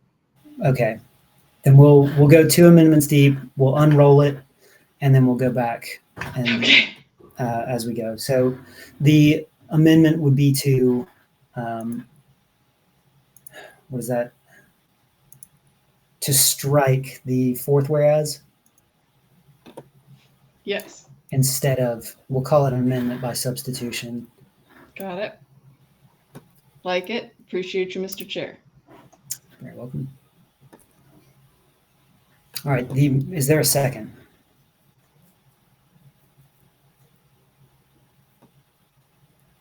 Interesting. Oh, okay. There was a second? Okay. It's been moved and seconded to amend the amendment by substitution to strike the, is that the 4th, Mr. Allen? The 5th. Sorry, my mistake, Mr. Chair. You're fine. The 5th whereas. No. No. That's you were correct. We all counted wrong because we couldn't see the top of the screen. Yep. Okay, so it is the 5th whereas. Yes. Correct. That's correct. Thank you. Is there any debate? We can pass it to you, Ms. Williams, if you wanted to speak to your motion. Yes, I think this is the minimum of what is needed is to remove the things that cannot be matters of opinion. We simply don't know what is required by a doctor. But more importantly, if we are to move the measure forward, this needs to be amended to include at a minimum infant circumcision in every case, because the whereas apply to a cultural perception that the genitals of children must be altered. And if we cannot get behind one, then we have no business legislating the other.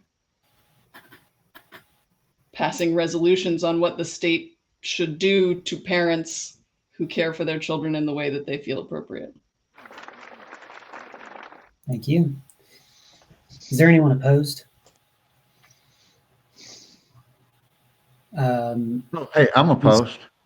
Okay. Mitchell Johnson. Okay, I saw a hand that was up. Ms. Salvia, your hand is up. Were you speaking in opposition to the motion? I'll put it down for this moment. I apologize. Yeah, that's fine. Mr. Johnson? Well, I mean, I want to keep the original Ms. Salvia's motion, but keep the rest of the paragraph. And I haven't really come up with a good reason why, but I mean, that's the way I want to vote. So join me in voting that way. Okay. Thank you, Mr. Johnson. Is there anyone in favor? I don't see any hands. Can we take it to a vote? Is there any objection? We're going to close debate. All right, here's where we're at. We're at the point, this is not on the resolution itself. This is just on striking the whereas that is shown on the screen. And if you are in favor, it will be struck. If you are opposed, it will go back to Ms. Salvia's motion. Does everybody understand? Is everybody clear on what the actual vote is? Sorry, Jared. What if I actually like Lori's suggestion better than my own? I'm sorry. Yeah, it belongs to the body. So the current thing to do would be to vote for. It makes my amendment retroactively friendly. Thank you. Right. So is everybody clear on what we are going for? I'm going to assume yes. Those in favor of striking the fifth whereas completely, please raise your hands.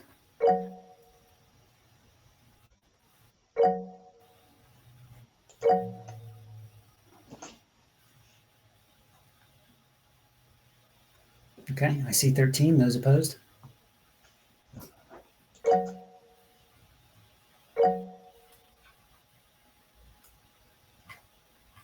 All right, I see 2.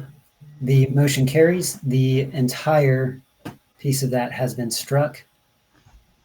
And we get to go back to the resolution, given that we amended an amendment. So debate is back on the floor. So if there's any debate on the original resolution itself. I have a motion to amend. Okay, Mr. McKinney. I've put the text of my motion in the chat, and Okay. I believe this would go in basically number 4. And we would add some things that the Libertarian Party of Georgia opposes. Okay. And I'll take myself off the screen for just a second so I can read that. Mr. McKinney, where have you posted this? It's in the chat. Okay, is it? Okay, yes, I see it. Where do you want this inserted? Number 4, item number 4. And, make the language work. This would be some more things that the Libertarian Party of Georgia opposes. So as in, like this?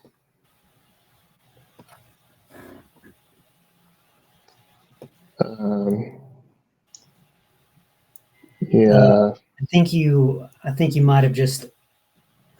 Nope, that's correct. Okay, you were gonna do a number 4 under the.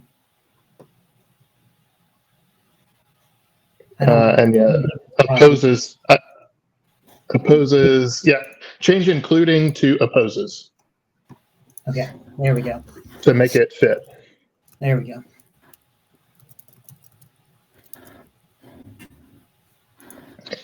So the Libertarian Party of Georgia would then oppose every other complex medical decision where minors are involved, including, but not limited to, semi-elective abortion for anencephaly, in utero heart surgeries, circumcision, childhood vaccinations, antibiotics for non-life-threatening infections, steroids for bronchiolitis, intubation and tracheostomies for chronic respiratory failure, feeding tubes and baclofen pumps for cerebral palsy, ADHD medicines, chemotherapy or radiation for childhood cancers, antidepressants, surgery for survivable injuries, acne medication that can cause fetal malformations, hormone therapy for polycystic ovarian syndrome or endometriosis, oral contraceptive pills, implantable contraceptives, vaccinations against HPV that also prevent cancer, tattoos, piercings, breast augmentations, and the entire fields of general pediatrics, pediatric surgery, pediatric cardiology, pediatric oncology, pediatric mental health services, and pediatric oncology.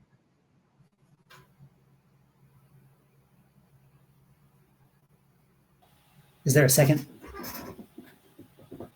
Second. It's been moved and seconded. Is there any debate? I'll pass it over to you, Mr. McKinney, if you want. I will just reiterate what I said before. This is not the place for us to be deciding as politicians who gets what kind of medical treatment and from whom. These are decisions that need to be made by families in close consultation with trained professionals. Okay. Is there anyone opposed? Yeah. Okay. Mr. Johnson. Am I recognized? Yes. I'm opposed to this, to Dr. McKinney's amendment to the resolution. The resolution is about the taking,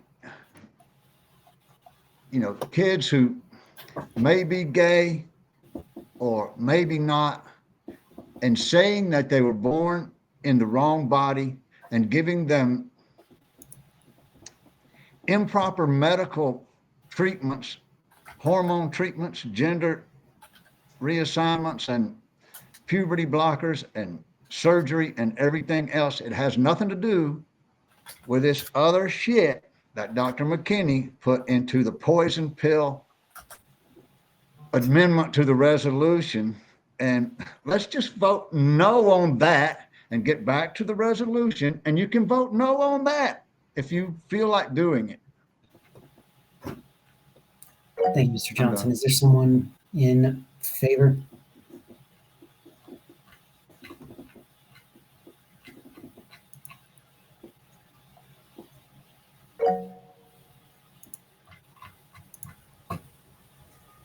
Ms. Holt. I would actually like to speak in favor of this because, once again, I know a family who decided against having some of these things done for their child because it was against their religion. And so, why not?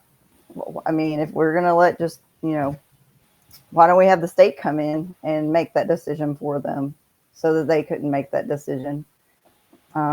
Child ended up not doing well, but the state should have really stepped in on that and taken over and made that decision, or whoever will believes should be the interveners in this situation.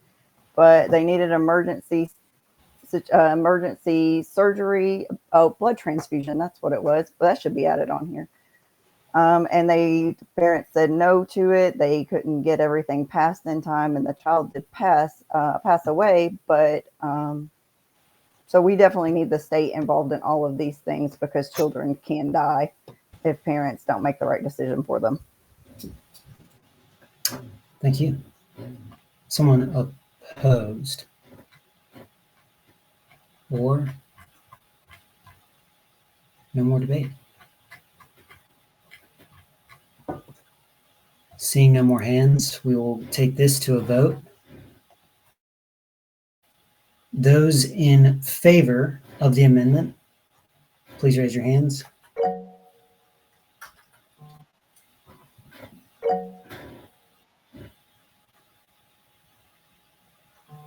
All right, I see 6. Y'all can lower your hands.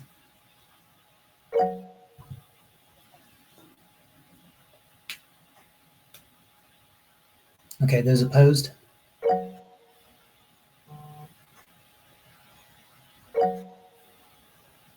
All right, I see 9. The nays have it. The motion fails, and we will move back to the resolution itself.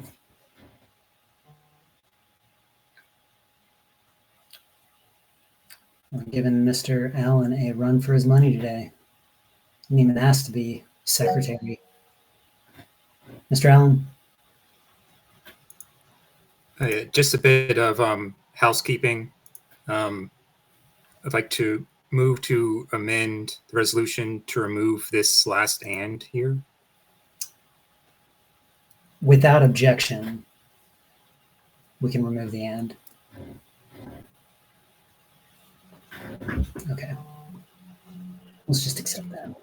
Yeah. Okay, we're back on the main resolution as amended. Is there any debate?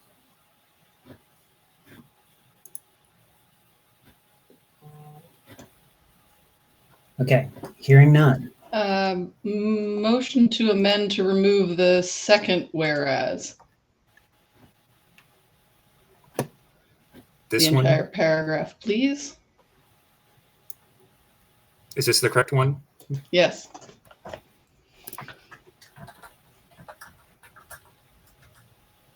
Okay, it's been moved. Is there a second? Second. All right, it's been moved and seconded. Is there any debate? I will take it back to you, Ms. Williams, if you want to speak in favor. Sure. Again, this is not a statement that we can make that children under the 18 years of age under the custody of their guardians are not mentally competent to make decisions that entail permanent modification. We allow this regularly, all the time. Whether it is considered beneficial, not beneficial. Oh, poor Brian. We appreciate you. This decision does not belong in this resolution. And the permanent modification of one's body is the least of anyone's concerns, whether it's the circumcision in the first week of life, or it is, a piercing or an elective surgery on the 17th birthday. We simply cannot and will not ask the state to enforce this kind of thing on families against their will. That isn't libertarian.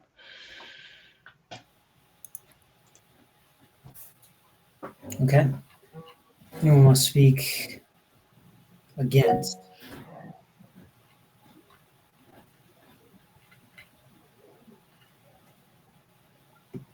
Okay, if not, we'll go to someone who is for. I would like to speak, but it's not for, and it's the add-on after this, and I don't know if it's appropriate to speak now, but I think we need to put a motion in, or I would like to put a motion in, that this goes to platform committee, because this is part of our platform. This is not part of our anything else. Needs to go to platform. I believe we would have to vote this down and then let the platform committee take that up. Yeah, I think that would be the proper order. The amendment here and then a motion to refer would be the proper order to get it back to the main as amended. Okay, so is there any further debate on this? I would like to say that I agree with Lori's statement. This whole paragraph bothers me where we say, whereas the platform says this, we disagree. I think that's very poorly worded. It undermines your entire argument, which, as you all know, I don't agree with anyway. But if we're gonna do this, I agree with Lori. Thank you.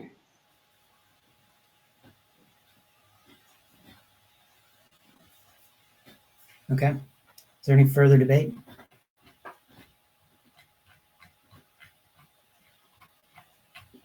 Seeing none, we'll take this to a vote. Those in favor of striking the second whereas, please raise your hands. All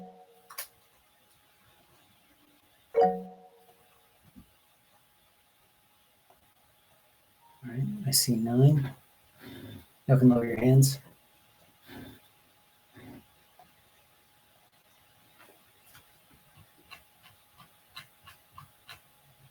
Those opposed?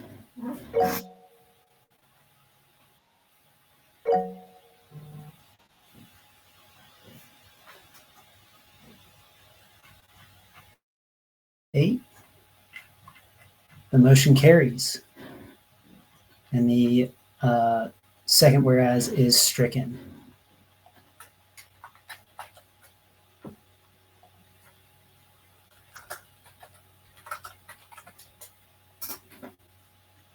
All right, we're back to the resolution. I will entertain that motion from Ms. Holt to refer.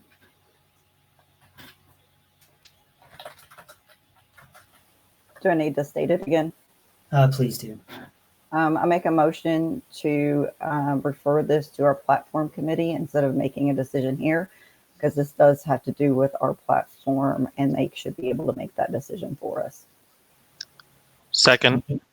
It's been moved and seconded to refer the resolution to the platform committee. Is there any debate?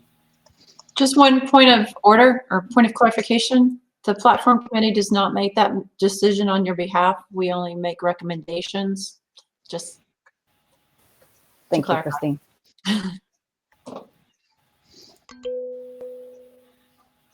Yes, and those recommendations are for amendments to the platform, to be clear. Yes, and if the platform committee were to take this on, we would consider all opinions and give it the amount of attention and thought that it needs. Okay. Ms. Holt, did you want to speak to it? No, I believe that Christine spoke to it earlier, and I think it makes perfect sense because our platform does have things about healthcare in there, and this is healthcare.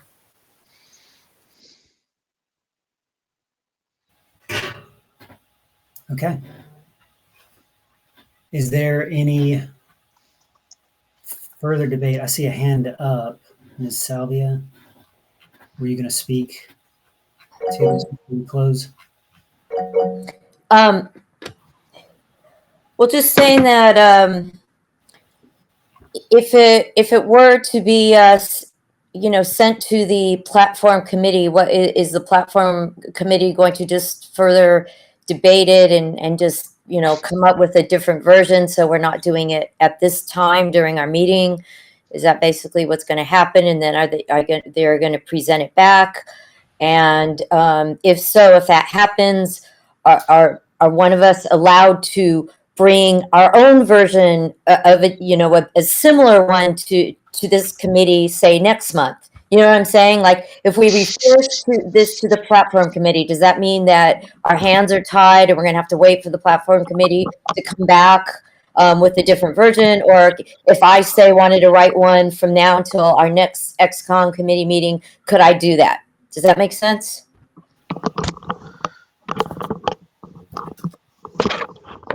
Usually it would be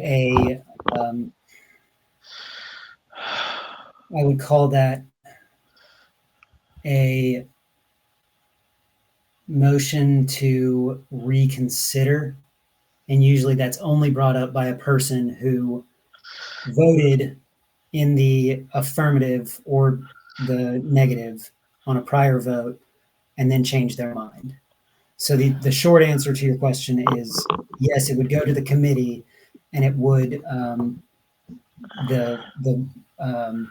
the way this motion was resolved would be carried forward unless by a 2/3 majority we voted to take up something like this again.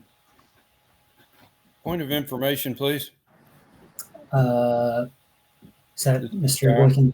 Somebody was saying that this covers only taxpayer-funded acts. Is that correct? Because I don't see that in the language of it. I just want to make sure I understand what this is saying.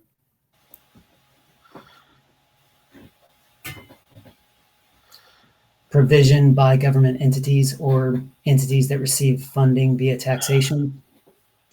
I would take that.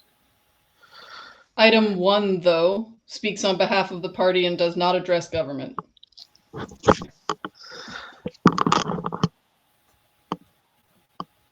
Okay. All right, we're back on debate. I see one hand. Mr. Johnson. I'm opposed to the amendment. I think that the Libertarian Party of Georgia should resolve that we don't do sex reassignment on minors. I don't think it needs to go to the platform committee. Everybody vote my way. Thank you, Mr. Johnson. Ms. Williams. Unaware of the party having administered any surgeries at all. If we are, we should definitely stop that. Don't do that.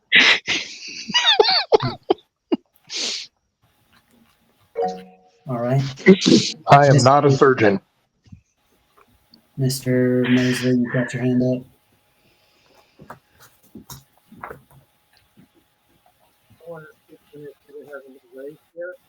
I can't hear you, Mr. Mosley. You're going to have to speak up or fix your mic.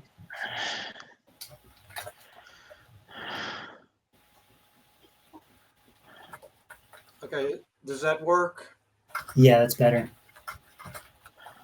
Okay, I want to speak to something that hasn't been brought up yet, and I am speaking in favor of the motion to refer to the platform committee. And this is the point. The point is, it's important that we be continuously creating an environment that supports well-considered decisions. What is not a well-considered decision? Well, all of us decry the 5,000-page bills that are placed before Congress and people are given 24 hours to make a vote. We all see nonsense in that.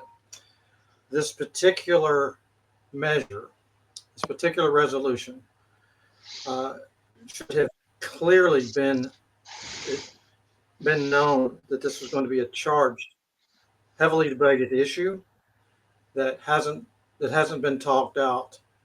At least that hasn't been talked out among the body at all. Maybe with certain portions of the body, but not the body as a whole.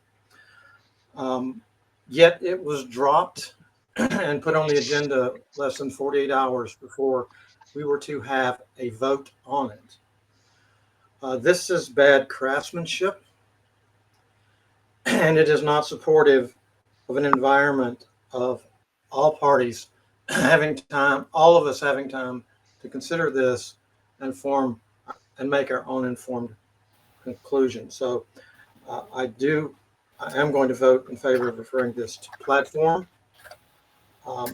And I would also like all of us to be conscious of the issue of creating an environment of well-considered decisions. That's all I have. Thank you. Thank you, Mr. Mosley.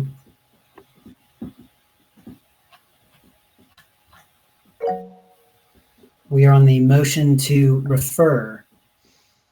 Is there any further debate on the motion to refer?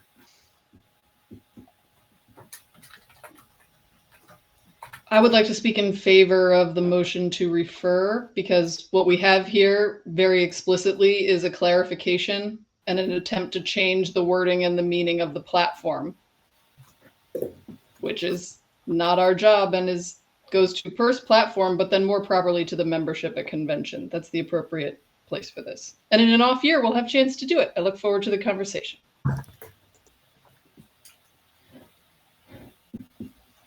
Thank you. All right, we are on the motion to refer. The question is on referring the resolution to the committee on platform. Is there any further debate? Mr. Chairman, I have a point.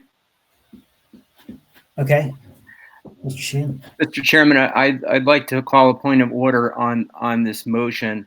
I think is out of order, and maybe you could check the rules on that, please, and make a ruling. Do you have any basis for the point of order? What specifically this is? I think that, the argument that, we can't make a resolution on topics that we want and that has to be a platform measure, I think that violates our bylaws, right? That's inconsistent with our bylaws to say that. I think we can make resolutions on a wide range of things as a body. Okay. Y'all stand at ease just for a moment, and I'll do a quick search.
Okay, I'm going to rule that point of order not well taken. I don't think that this violates our bylaws to refer to a committee.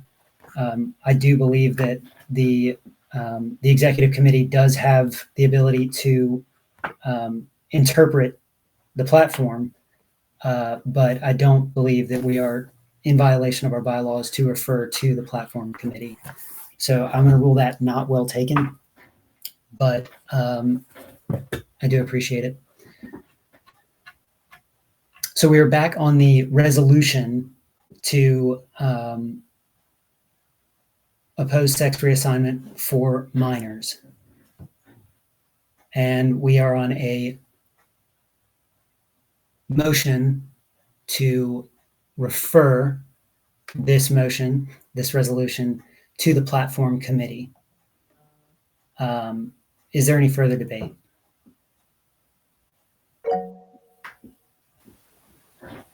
Ms. Holt? I would like to change something, please. Okay. So in Georgia, just looked up the law, you can get married at the age of 17 if you've been emancipated. We Are we discussing the order, the motion to refer? Yes. Oh, we are. I'm so sorry. We've got to go back to the referral. I thought that was voted down by you, so sorry. No, we are still in the motion to refer. Again, for everyone's Chair clarification. overruled the objection. Yes, I overruled the objection, the point of order.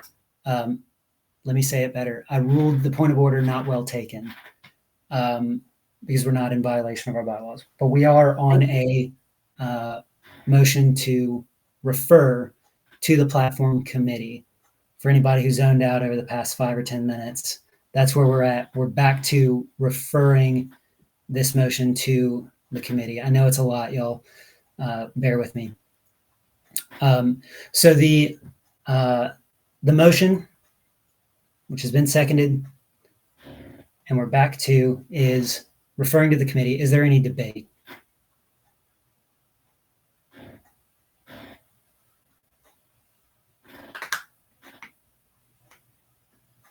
Hearing none, we will go to a vote. Those in favor of referring this to the platform committee?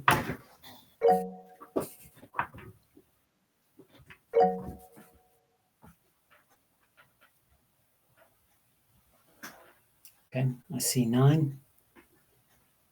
Everybody can lower your hands.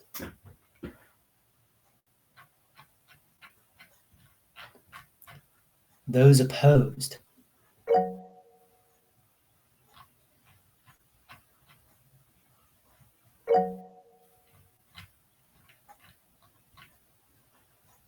I see 8. That it? Mr. Chairman, would you please take a roll call, because I don't think you're seeing my vote. I've raised my hand a number of times and I wasn't recognized. Okay. Yes, we can do a roll call vote. Mr. Allen, if you'd like.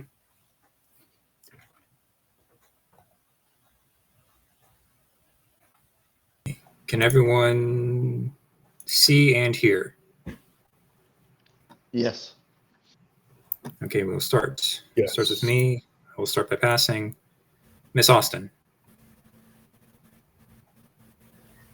To clarify, we're voting on referring to On referring to the platform committee.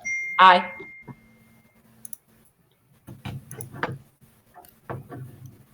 Mr. Barker. Aye. Mr. Boykin.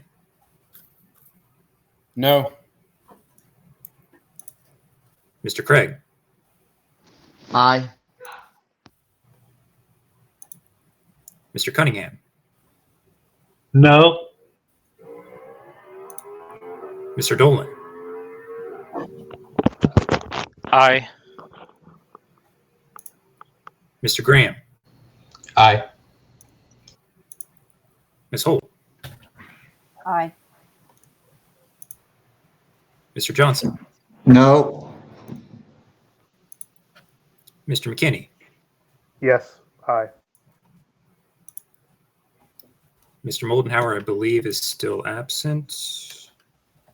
I believe so. Yes. Mr. Mosley. Aye.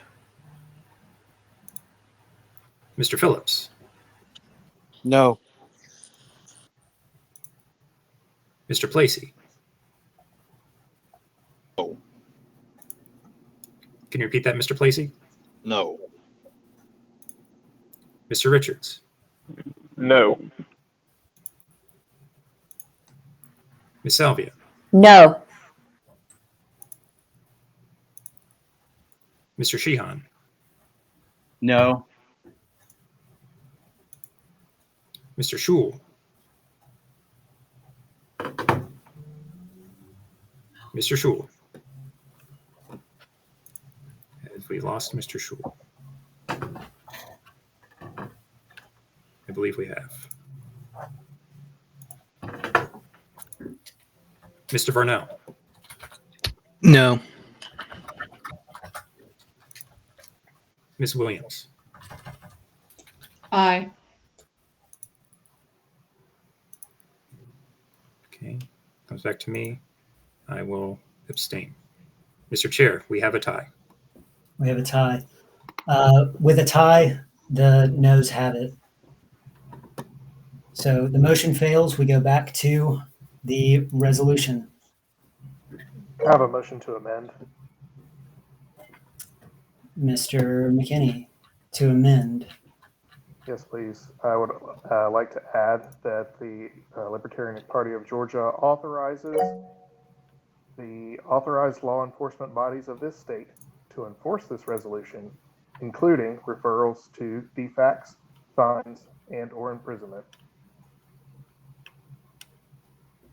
I can send you that. Please put it in writing. Yep, hold on a second. Well, my copy isn't going to work. Sorry.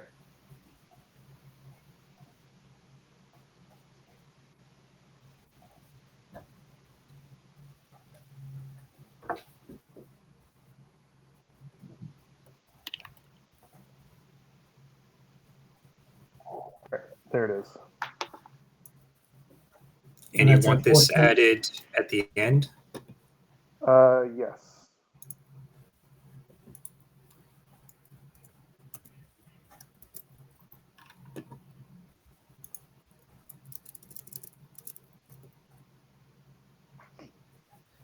Thank you.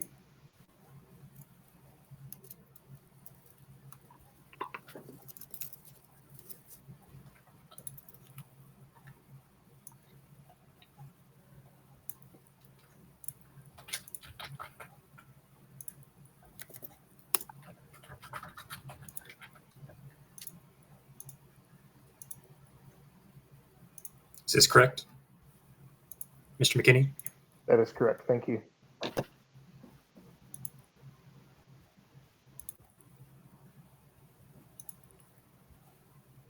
Okay, it's been moved. Is there a second?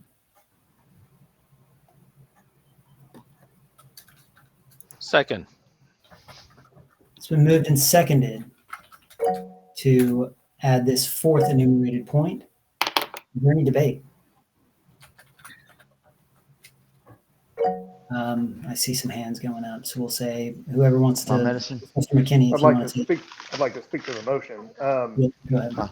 This is the natural consequence of such a resolution. If you were going to say that these things are abuse, then this is what is going to happen.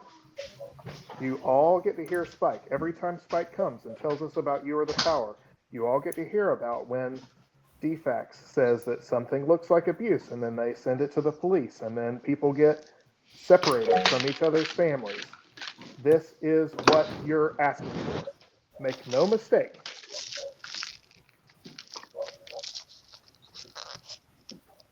Okay. Is there anyone opposed who would like to speak against?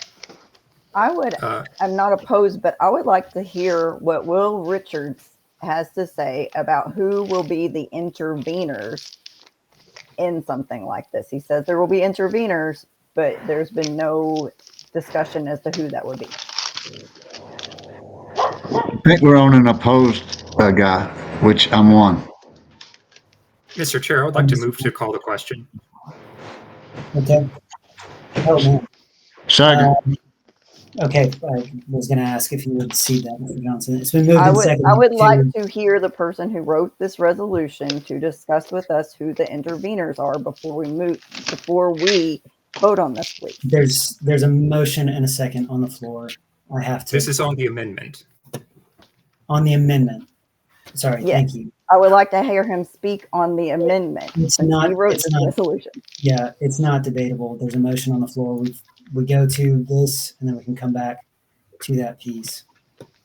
Those in favor of moving the previous question, closing debate, and voting on this amendment.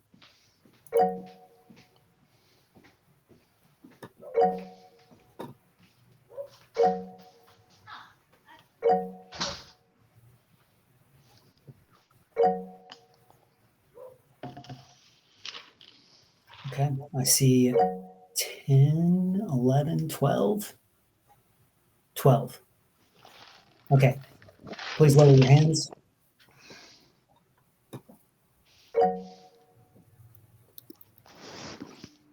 Please lower, please. Mr. Richards, could you please lower your hand? Okay, those opposed to ending debate on this amendment. I see 1, 2. The ayes have it. The motion carries. We're taking this to a vote. Please lower your hands. Okay. Those in favor of the amendment to the resolution that's showing in green, those in favor, please raise your hands.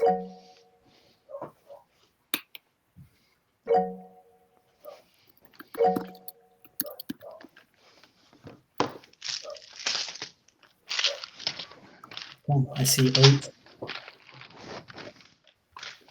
Please lower your hands.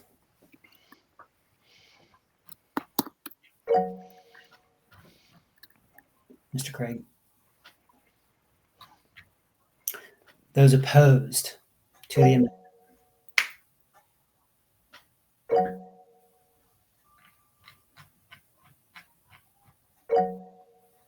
I see 9.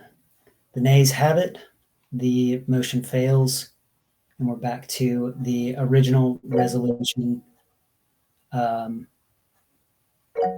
Yes, we're on the resolution.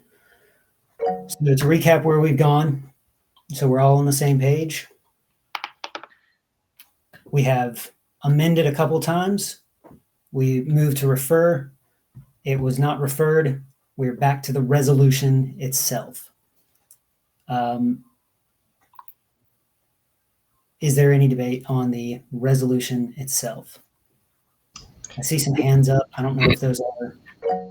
I'd like to just make a point that, even though that failed, and obviously it probably should have, it has been clarified in the chat that the purpose of this is that what we're describing here is a violation of the NAP, and that justifies violence. Now, that can come in many forms, whether it's government coercion or some sort of private force. But what we're doing right now is we're justifying violence against these families, and I just want you all to reconsider that.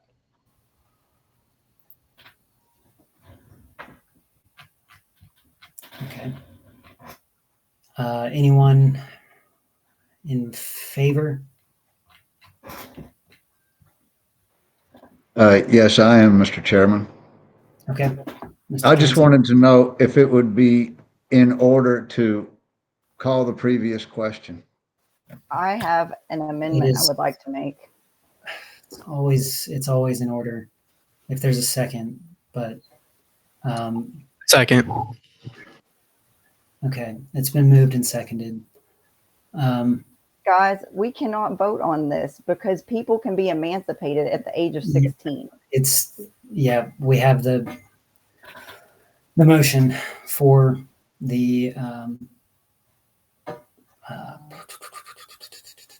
calling the question, moving the previous question. Sorry, my brain is getting foggy. There's no debate on calling the question, so we are at the point where we will vote on closing debate is what we're doing right now. We are closing debate on the resolution itself. So those in favor of closing debate, we will still vote on the motion, but we are just closing debate right now. Those in favor of closing debate, please raise your hands.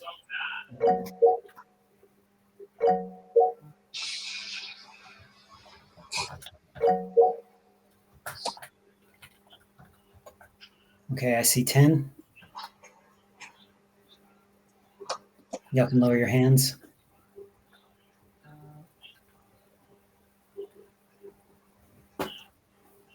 Okay, those opposed to closing debate.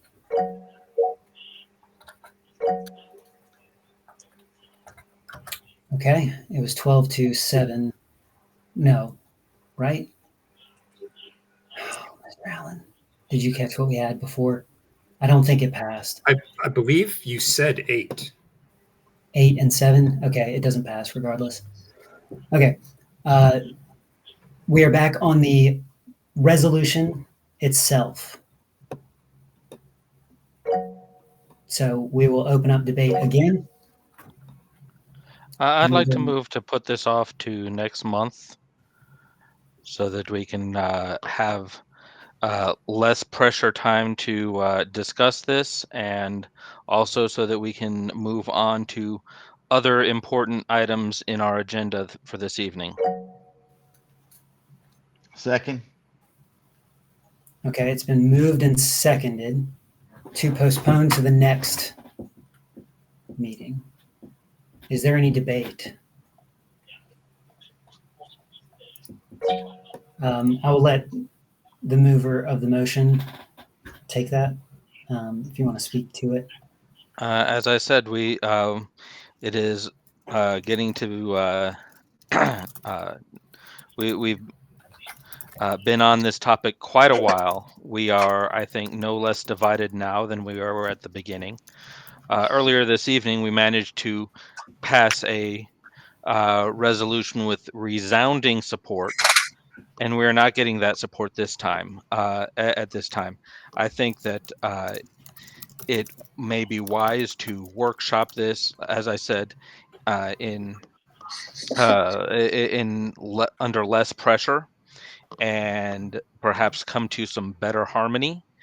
And in the meantime, we can move on this evening to wrap up a couple of important agenda items that Christine has brought forward. So that is my suggestion to put this off to another time.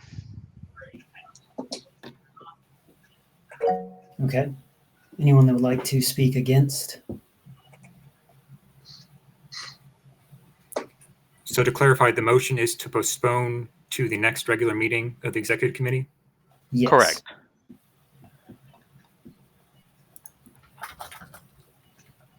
Is there anyone speaking for or against?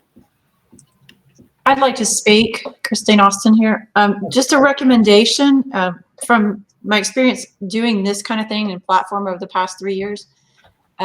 This is what we would normally do in this situation when we've come to a point where we cannot agree is we would postpone it and give us some time to think about it. But I would also suggest to the original proponent that maybe they meet privately with some of the main opposition, like perhaps William could get together with Colin and they could discuss and come to a point where this is more representation of the party as a whole. And my suggestion would be that maybe we could focus more on what William's really trying to accomplish here. Now that he understands and has heard some of the opposition, he might be interested in focusing on the nugget of what it is that he's really opposed to, rather than some of all these other things that Colin and Andrea have brought up that are kind of encompassed in this. And maybe by doing that, we can get to a place where we're all closer to agreement. Which is fine with me. Just a recommendation.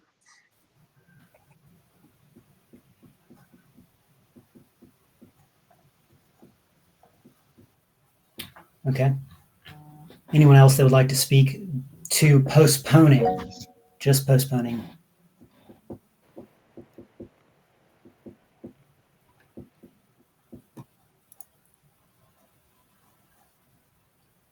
Okay. Then we will close debate and take this to a vote. Those in favor of postponing this to the next meeting, please raise your hand.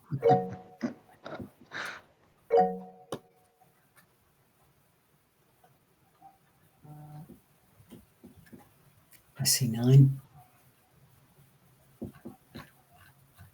Okay, y'all can lower your hands.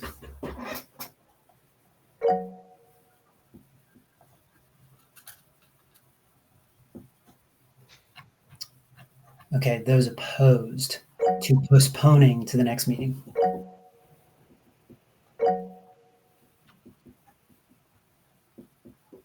Okay, I see 10. The motion fails. And we're back to the main resolution. Okay, if everybody can lower your hands, we'll come back to cleaning it up. I just see a lot of hands and everything. Ms. Salvia, if you can lower.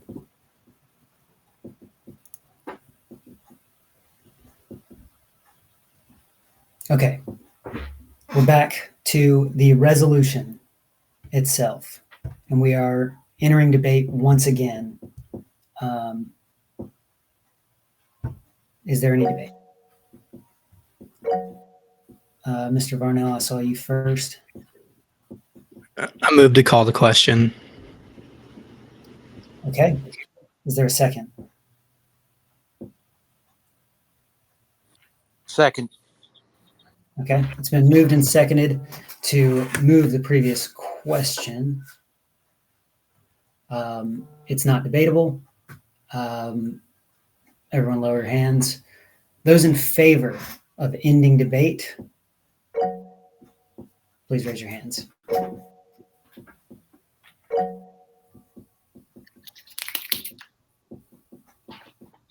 Okay, I saw 12. All right, you can lower your hands, please.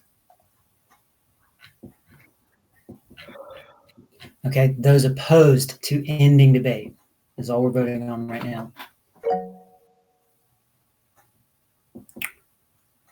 4, 5, 6, 7,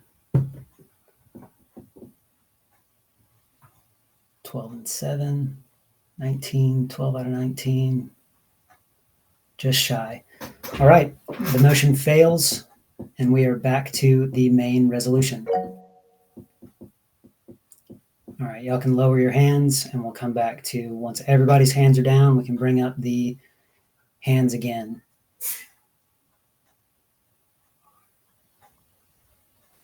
Doug, you need to put your hand down. Thank you. Please. Can I just preemptively call for a roll call vote on this, since it's such a contentious issue, and I don't, we should get it right. Sure, absolutely. I think we were going to do that anyway, just because of the fact that it was Thank you. Prior issues. Yeah. Okay.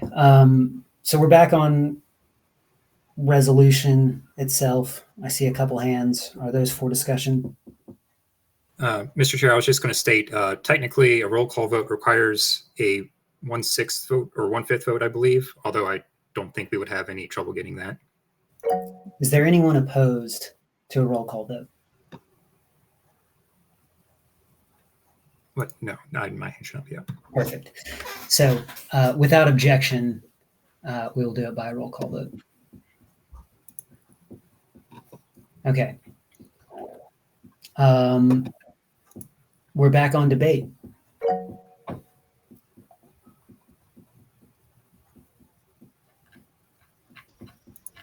I see Ms. Williams. If you want to. Yes. Based on the precedent that we're setting in this resolution so far, I move to add or circumcision of the foreskin of the penis for any reason after each occurrence of sex reassignment. Could you please enter that into the chat, Ms. Williams? It's a while back. I'll just pull it up for you. You know what? Let's go ahead and add it. Oh, here it is. I see it. I see it. Circumcision of the foreskin of the penis for any reason or after each occurrence of, or before, excuse me, each occurrence. Goodness, if we're going to be the party that's concerned about everybody else's kids' genitals, let's go from the start, I guess. I second it if it needs to be seconded.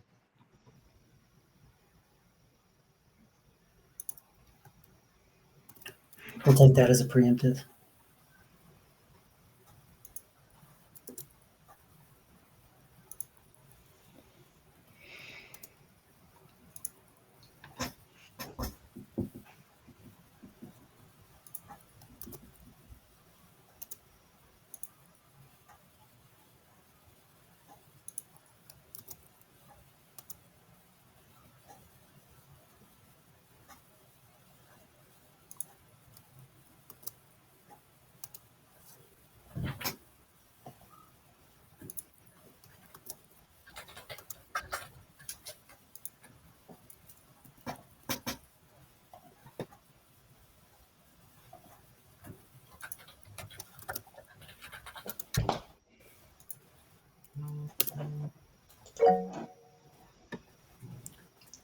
Thanks very much, Brian. Sorry that was a pain in the butt.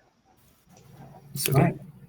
It's been moved and seconded to add circumcision of the foreskin of the penis for any reason or before every instance of sex reassignment. Is there any debate? We'll pass it to you, obviously, first, Ms. Williams.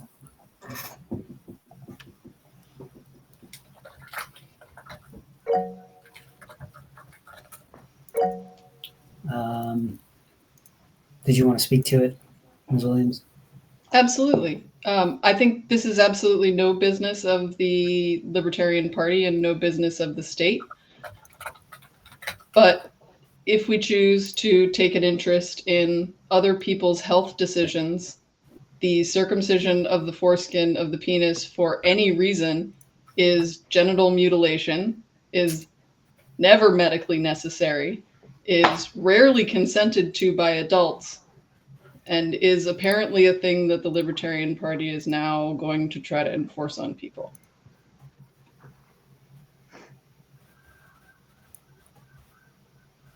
Okay. Also, I really think we should confront the fact that we want to interfere in people's level of belief about medical treatment at this level of nuance that we simply do not possess due to the knowledge problem for anyone at any time. And how dare we? This is really scary stuff. Okay. Someone opposed to the amendment? Like me? Mr. Johnson, if you want to go ahead. Well, the resolution has to do with the idea, the Libertarian Party of Georgia's opposition to the idea that males can be born in female bodies and that females can be born in male bodies, and that we should use the healthcare system to change their bodies while they're little kids, not circumcision, which I don't agree with circumcision. 9 minutes, right? But Yes. that's so I'm voting against this amendment, and I'd love for everybody else to do the same. Thanks.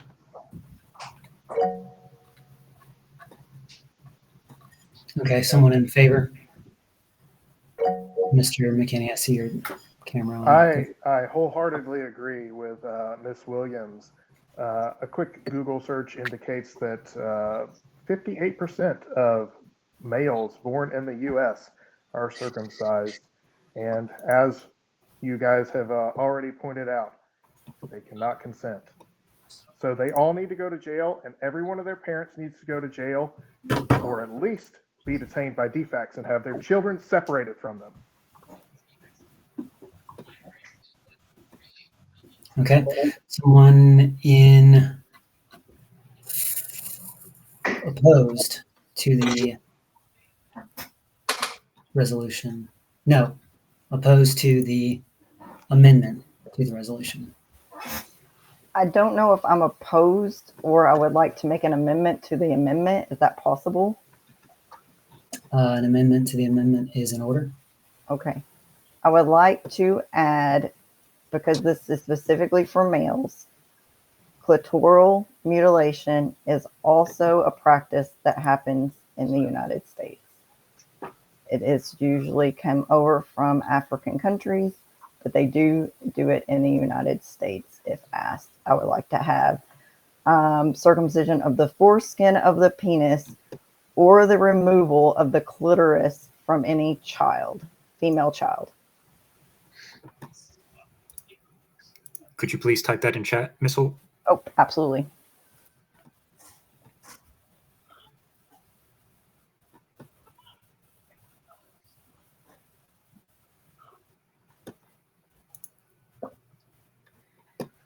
Mr. McKinney, what is the technical term for clitoris? Is that correct? That is 100% the correct term. While we're on the discussion, I wonder if the originator of the resolution could describe the procedure of mid-ordio. Owen isn't recognized.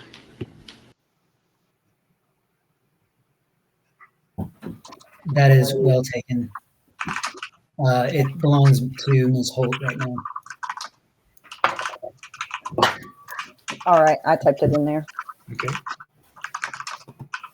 Would the removal of the clitoris from the, do I need to say the area since we have the foreskin of the penis? And I will leave that up to Mr. McKinney for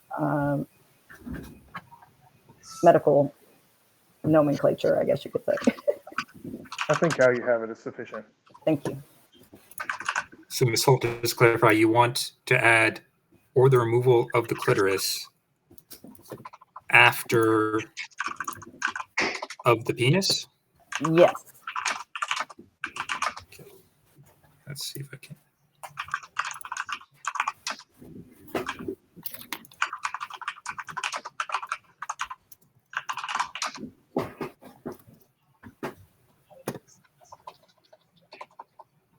Now I'm all out for women's rights, so I had to add it.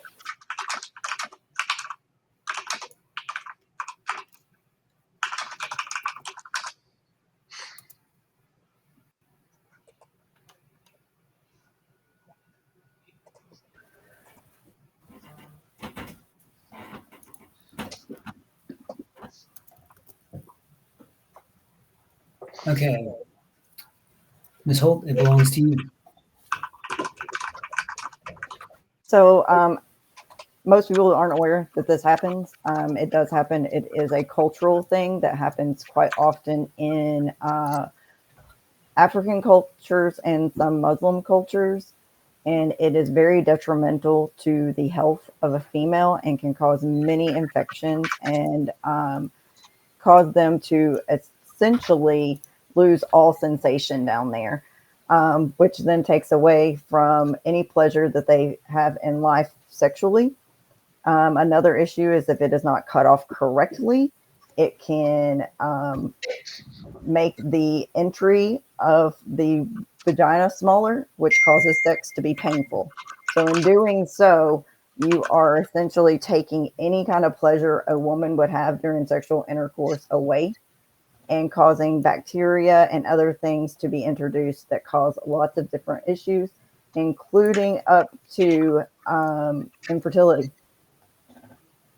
So I would vote in favor of this motion.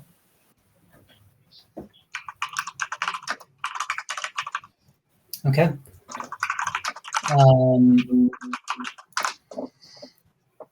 Someone opposed to the motion to amend?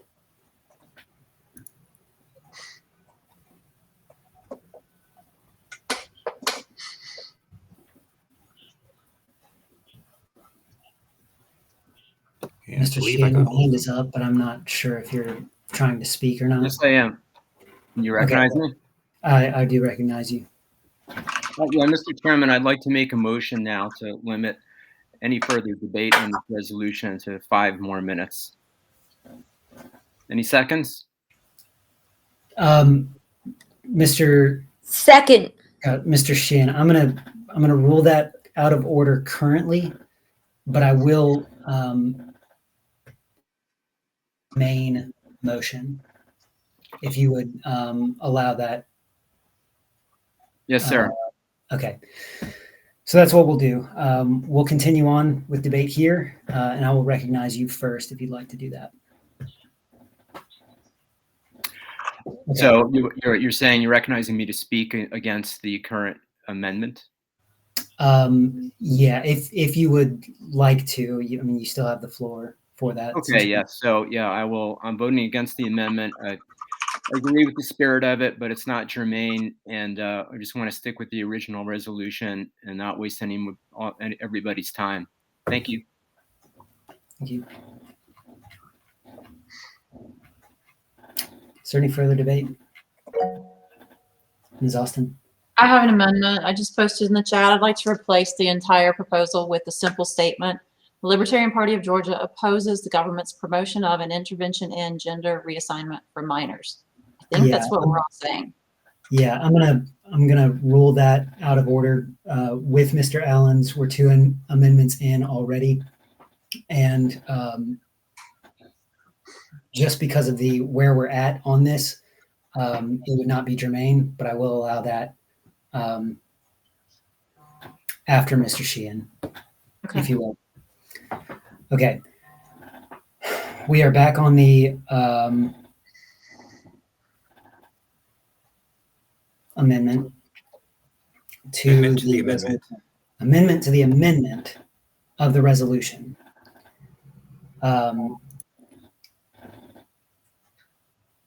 which is or the removal of the clitoris for any reason, or, if I'm correct, Mr. Allen?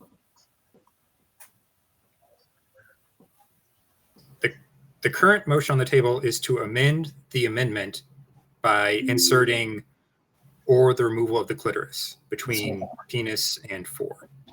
Okay. If there's no objection, I will take this to a vote. Those in favor of the amendment to add or the removal of the clitoris for any reason or before sex reassignment and after circumcision of the foreskin of the penis or, please indicate so by saying aye. Aye. Sorry. Are we raising hands or saying Oh, aye? yeah, raise hands. Sorry.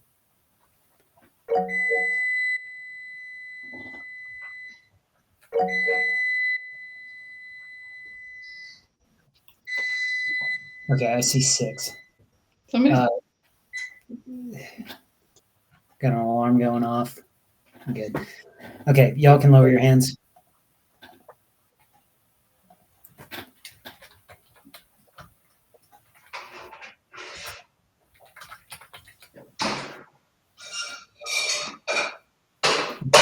We got one hand that's still up, and it's Mr. Graham.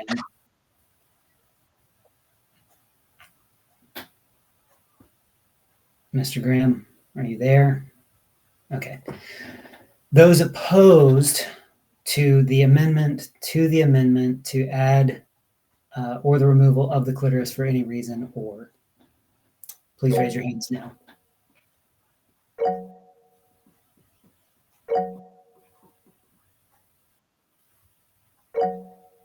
Okay, I see 9. The motion fails. So the or the removal of the clitoris for any reason or is removed in all of those spots. Yeah, don't do that. You're gonna have to delete it specifically, I think.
Okay.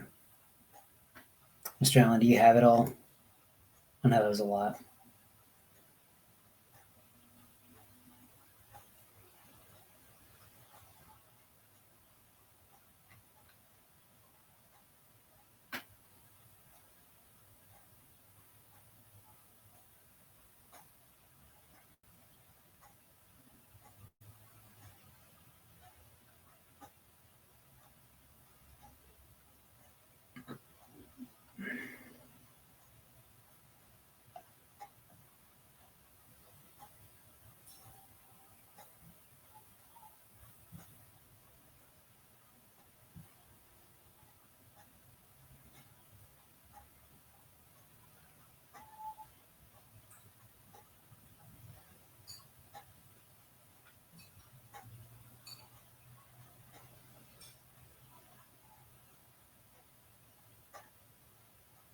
Yeah, line 2.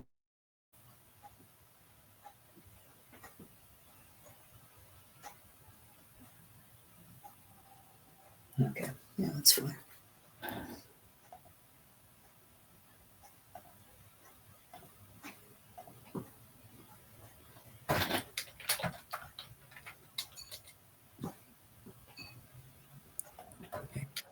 I believe this should be the current wording now, and we are on the amendment again.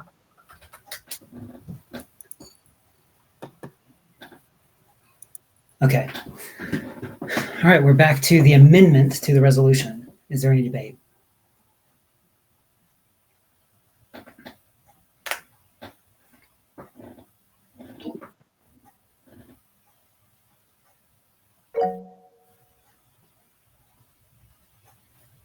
Okay. I saw a hand go up and then come down, but I suppose you know I would speak to it if you asked me to. That was my signal and silence. how about this? If there's no further debate, we will close debate on this. Okay. The question is on the amendment to the resolution to add circumcision of the foreskin of the penis or before sex reassignment every time it occurs. Are you ready for the question? Those in favor of the amendment, please indicate so by raising your hands.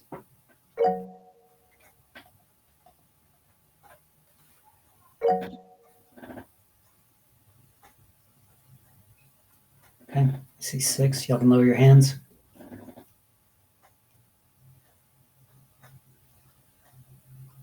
Mr. Craig, your hand is still up.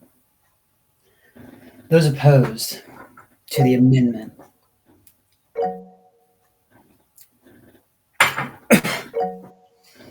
Okay, I see 12. All right, y'all can lower your hands. The motion fails, and we're back to the original resolution as amended once. Who had presented their motion? Christine. There was one before that one to. That mine? That was on. Yeah, this is Jim Sheehan. I moved on limiting any further debate on this matter to 5 minutes. Okay. Is there a second? Second. Point of parliamentary order. Inquiry, I mean.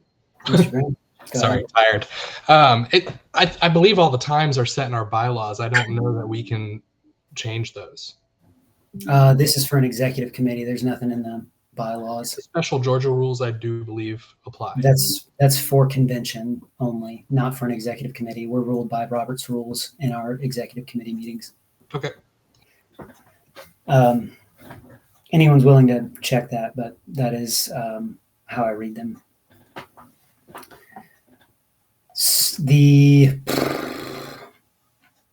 Was there a second on that? There was. Okay, it's been moved and seconded to limit any further debate to 5 minutes. Total?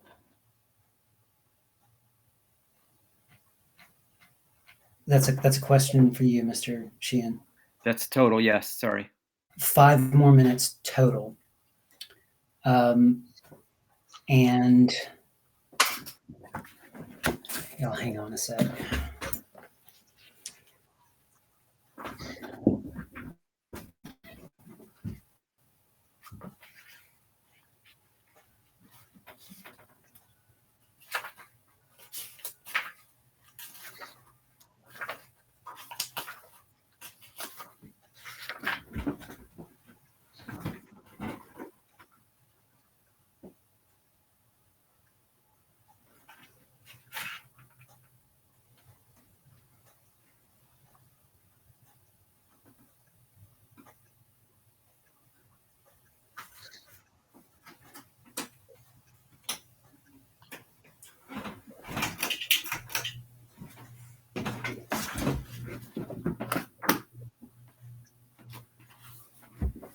Y'all can stand at ease for a second.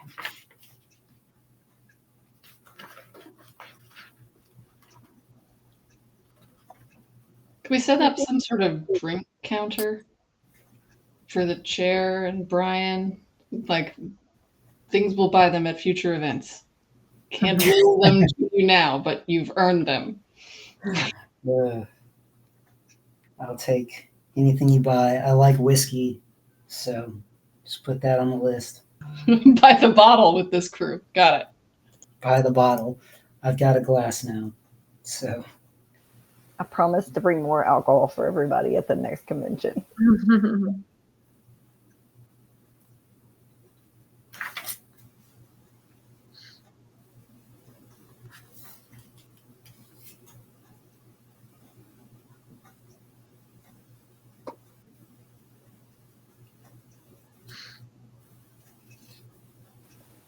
Okay. Thank you, Mr. Allen. I'll bring bourbon. This is an incidental main motion. It requires 2/3. And I don't think it's debatable.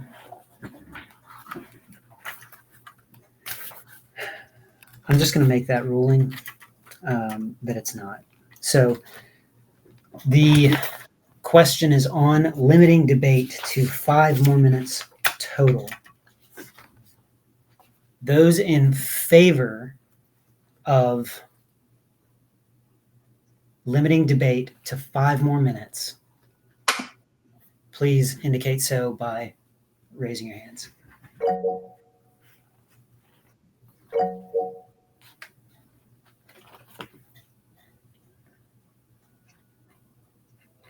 Okay, I see 11.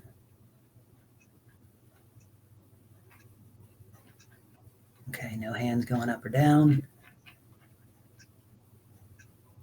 Okay, y'all can lower them. And those opposed. Okay, I see 4. The ayes have it, the motion carries. Therefore, debate will go on for 5 more minutes on this, and we will move from there. We are back to the main resolution. And Mr. Chair, you said that I would go after Mr. Sheehan. Yes, you may go ahead. So my motion is to amend to replace this entire resolution with the simple statement: the Libertarian Party of Georgia opposes the government's promotion of an intervention in gender reassignment for minors. I think that kind of sums up what we can all agree on, and is a nice compromise that doesn't get us into the weeds of all the things that we shouldn't be getting into with. Okay, is there a second? And then I'll let you speak to it. Okay, so Second. moved in second. Second. Doug So Craig, Ms. Austin, it is this that you typed earlier, and we're going to Replace everything. Replace this entire by thing? substitution. Yes. Okay.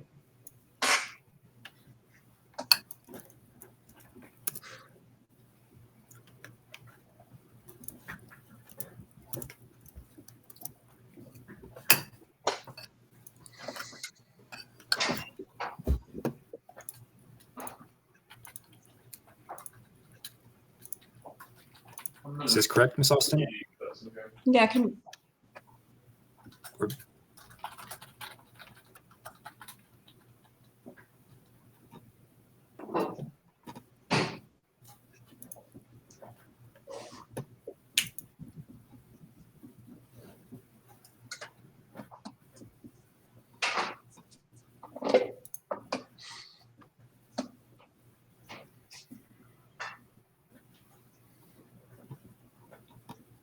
Okay. It's been moved and seconded. Ms. Austin, the floor is yours, and we have it on the screen. Okay. As you guys know, like brevity, and I like to get to the core point. And I think our issue is that many of us find these surgeries to be wrong. And one of the core principles of libertarianism is we have to tolerate that which we disagree with. But I think what has caused so much consternation around this issue is the sense that the government's not just allowing it, but they're in many ways promoting it. I feel like that may be what makes so many of us uncomfortable with it, because there's a feeling that it's being pushed by, if not government outright, by different branches or arms of the government or social media that the government is influencing. And so I think this kind of addresses that concern, that we don't want the government to promote this. It's not their place to try to encourage it. While at the same time sticking with our core principle that we don't intervene in medical procedures, as has been pointed out many times. That is not our place. And most of us would, I think when we really sit down and think about it later tonight, I think most of us would agree that it's really not our place to intervene in something that we don't understand or we're not a part of and we don't have all the information about. And we wouldn't generally recommend that. I would never take something off the table for somebody who might need it. And, you know, I've thought about this in terms of something like, you know, amputation. On the surface, amputation is horrible, and I would never recommend that you cut somebody's legs off. But yet I recommend that there's a time and a place where it's necessary. And so I would never consider banning an amputation. And I think that that's where we need to get to, is if the government were to stay out of this on both sides, not push it and just kind of stay out of it and let it truly be a medical thing like it used to be before this social movement came about that kind of put it to the forefront of our consciousness, I think that we would all be much happier with the situation. So I just feel like listening to everybody today that this is a good compromise and something that most of us can get behind. Perfect. Thank you. Mm-hmm. Mr. McKinney, I don't see any other hands. And I think you're the only one. Doesn't matter what direction we go for it. It's all you. Well said, Christine. I really appreciate this amendment. I think this is probably the unifying amendment. I can vote for this as written, and thank you for your hard work on this. Thank you, Mr. McKinney. All right. Is there any other debate on this specific amendment?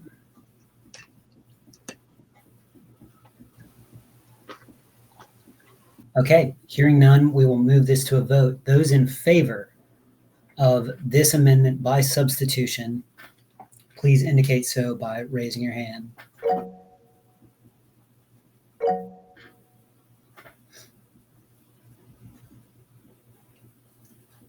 Okay, I see 10. Y'all can lower your hands. Those opposed?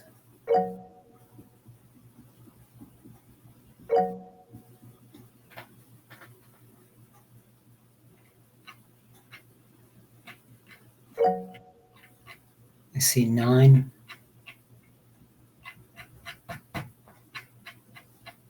8, 9. Has everybody gotten their votes in? Because the votes look different.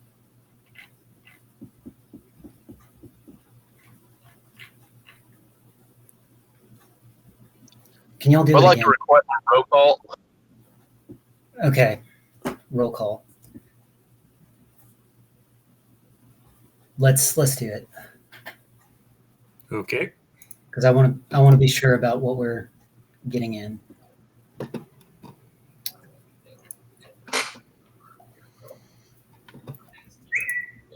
Can everyone see and hear?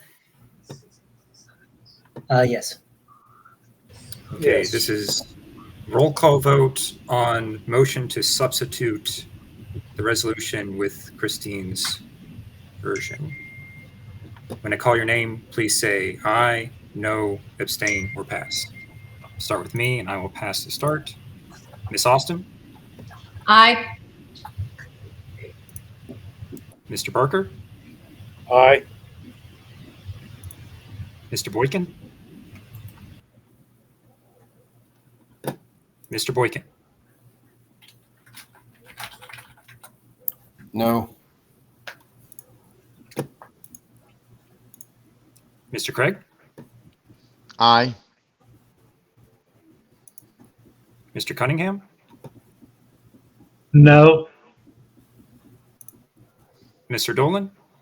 Aye. Mr. Graham? Aye. Ms. Holt? Aye. Mr. Johnson? Aye. Mr. McKinney? Aye. Mr. Moldenhauer, has he appeared? I believe nope. No. Mr. Mosley? Aye. Mr. Phillips? No. Mr. Placey? Mr. Placey? Oh, sorry, no. Mr. Richards? No. Ms. Salvia?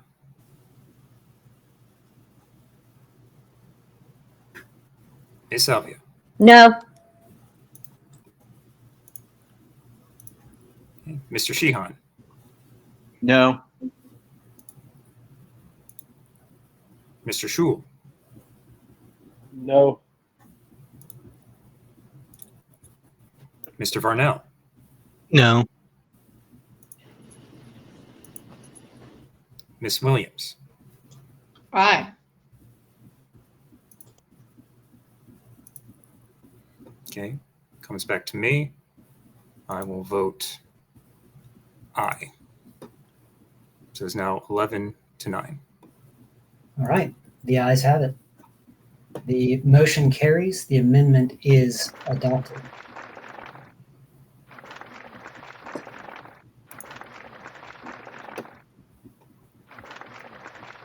All right.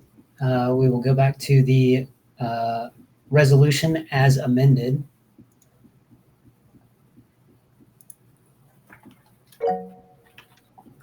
Point of order. I think we're out of time on debate. We are, and it is a direct vote.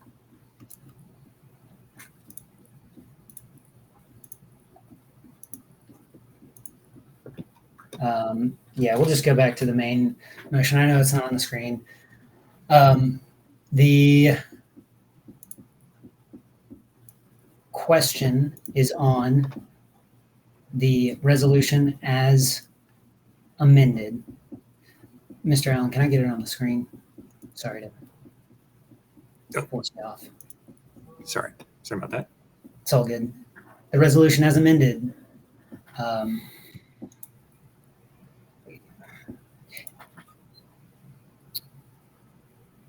Does this count as a resolution if it doesn't have the? I mean, usually it's followed by resolved. Is there anyone that would be opposed to saying resolved, comma? The Libertarian Party of Georgia opposes. Hearing none, we'll go forward with this.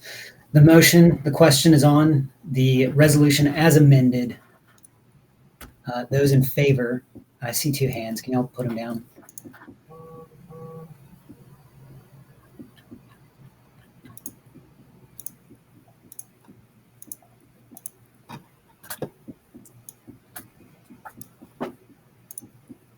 Okay, there's still two hands. Mr. Shull and Mr. Varnell. Start throwing hands. Okay, no hands. All right.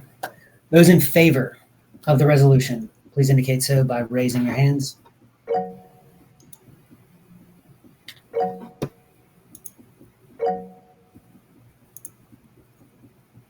Okay, I see 18. Pretty sure it passes, but let's lower our hands and see the negative. Those opposed? The ayes have it. The motion carries. The resolution is adopted.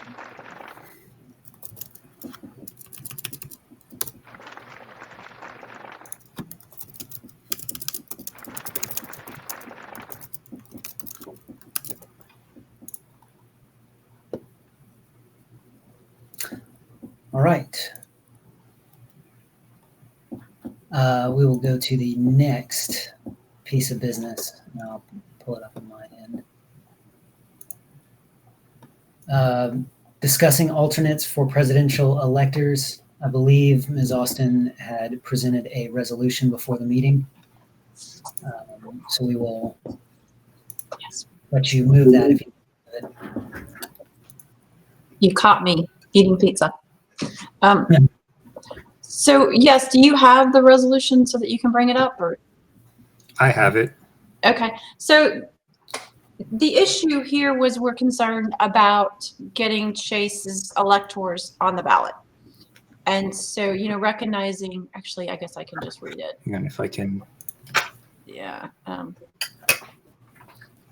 But I'll just tell you, the summary is that was the purpose of this was we just wanted to make sure that we didn't have any problems, that if we needed alternates, we had them appointed and ready to go. And so, hold on. Where is it? Of course, I've had it up on my screen this whole time, and now where is it?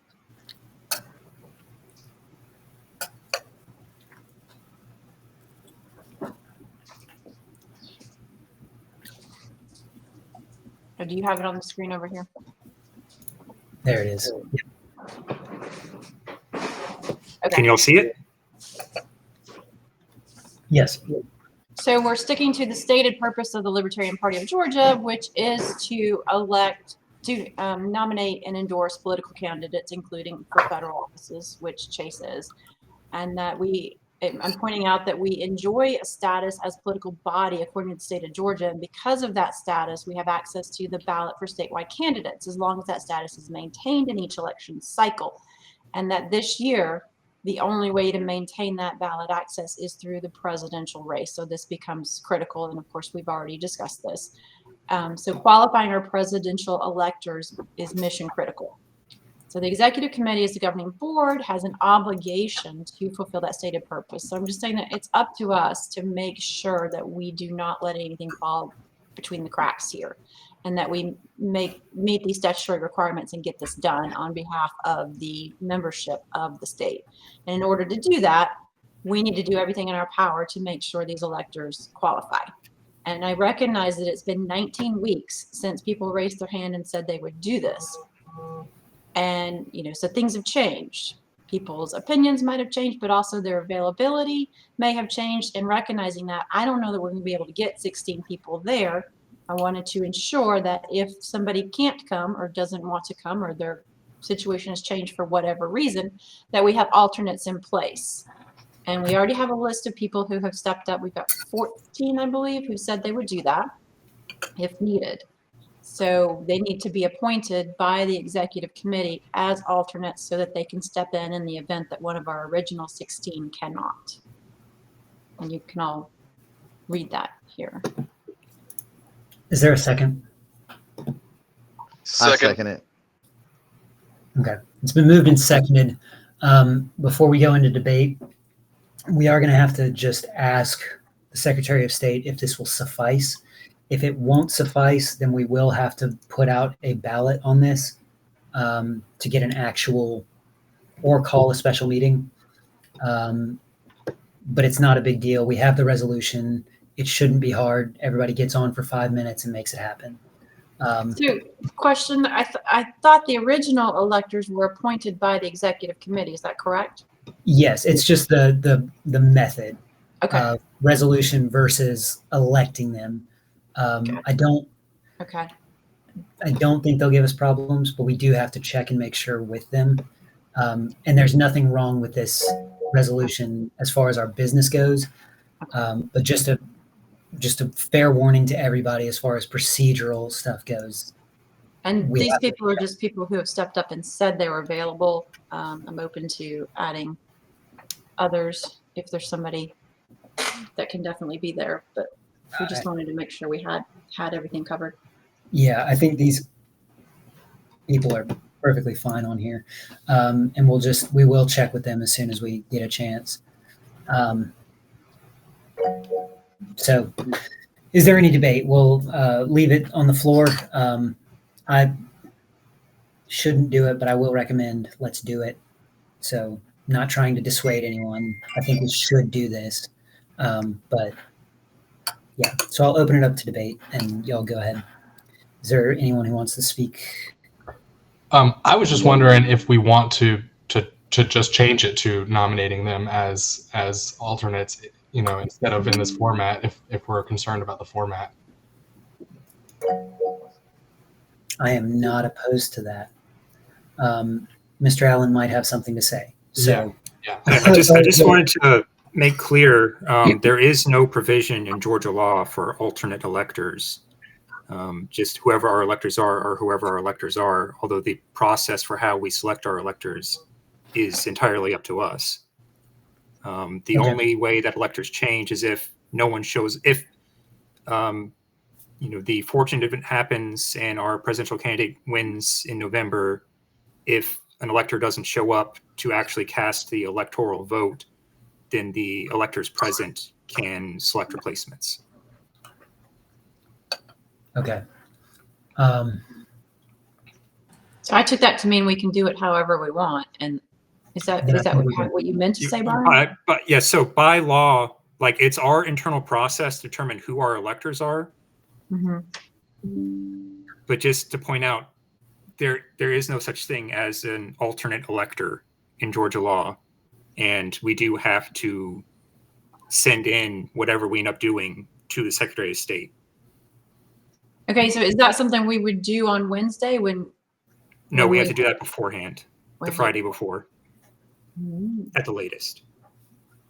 So can we, when are you able to confirm that the original 16 are going to be there? We're going to do that tomorrow now. It's 10:18. So we'll be sending out another email. I've got, I think, 6 confirmations so far. Okay. So would you guys be okay with, let's go ahead and vote on these people to step up in case any of those people do not commit by tomorrow? Yeah, let's tell you what. If there's no objection, this resolution is adopted. Hearing none, the resolution is adopted. And then if someone would like to nominate perhaps the 10 people, is it 10? I think it's actually It is 15. The 15 people, I will open the nominations for these people as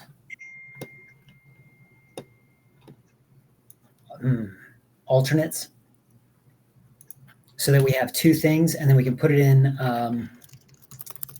either OPA vote or base camp, and we'll vote as a slate. So, Ms. Austin, if you'd like to do that, nominate all these 15 people.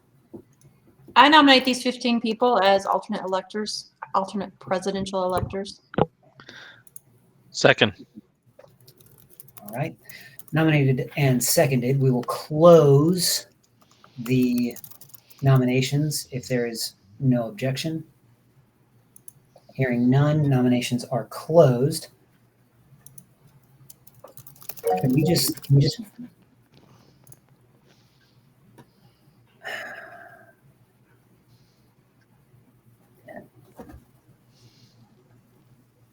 I think let's just do a vote. How about that?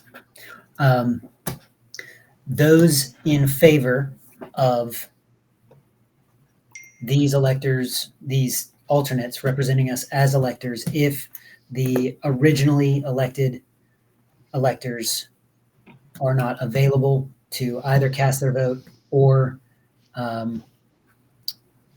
show up at the Capitol or the Secretary of State's office during the qualifying period. Is there any debate, anything? Cool. Could I get a written version of that, Mr. Chair? Yes.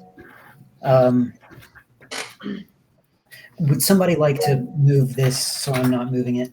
I move that the alternates selected to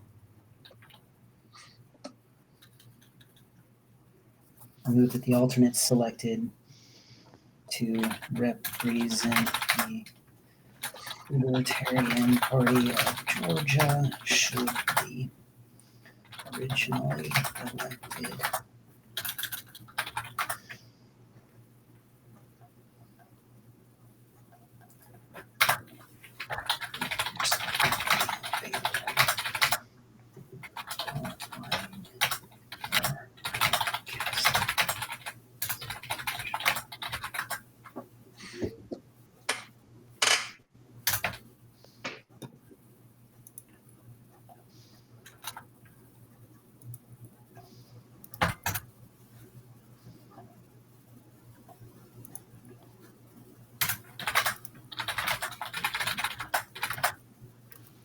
Okay, let's try that. I move that the alternates selected be given authority to represent the Libertarian Party of Georgia should the originally elected electors not be available for qualifying or for casting the presidential vote. Mr. Graham? So moved. You wanted somebody else to move that, right? Yeah, please. Yeah. Okay. Second. Okay, Mr. Graham has moved that, and it was seconded. Is there any debate?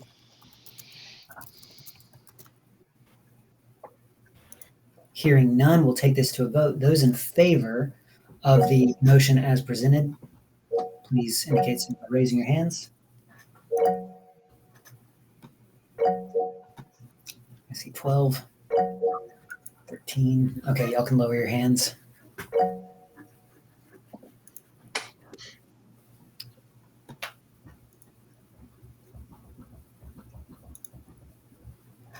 Mr. Allen and Ms. Austin.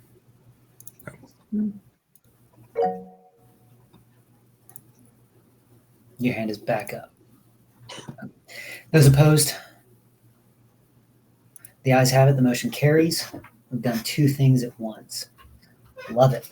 Okay. Mr. Sheehan, do you have something, or was that a vote? I have something if you're ready. Okay. Sure. I'd like to make a motion to adjourn this meeting. Do I have a second? I'll second. Okay, it's been moved and seconded. A motion to adjourn is always in order and never debatable. Those in favor of adjourning, please indicate so by raising your hands.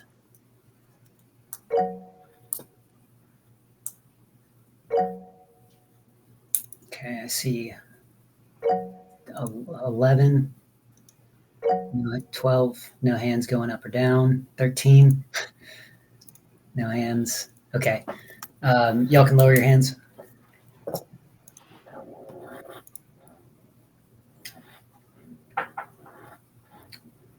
I see one hand, but it's not going to be a big deal. Those opposed? I will oppose. He opposes. The ayes have it. We are adjourned. Thanks, everybody.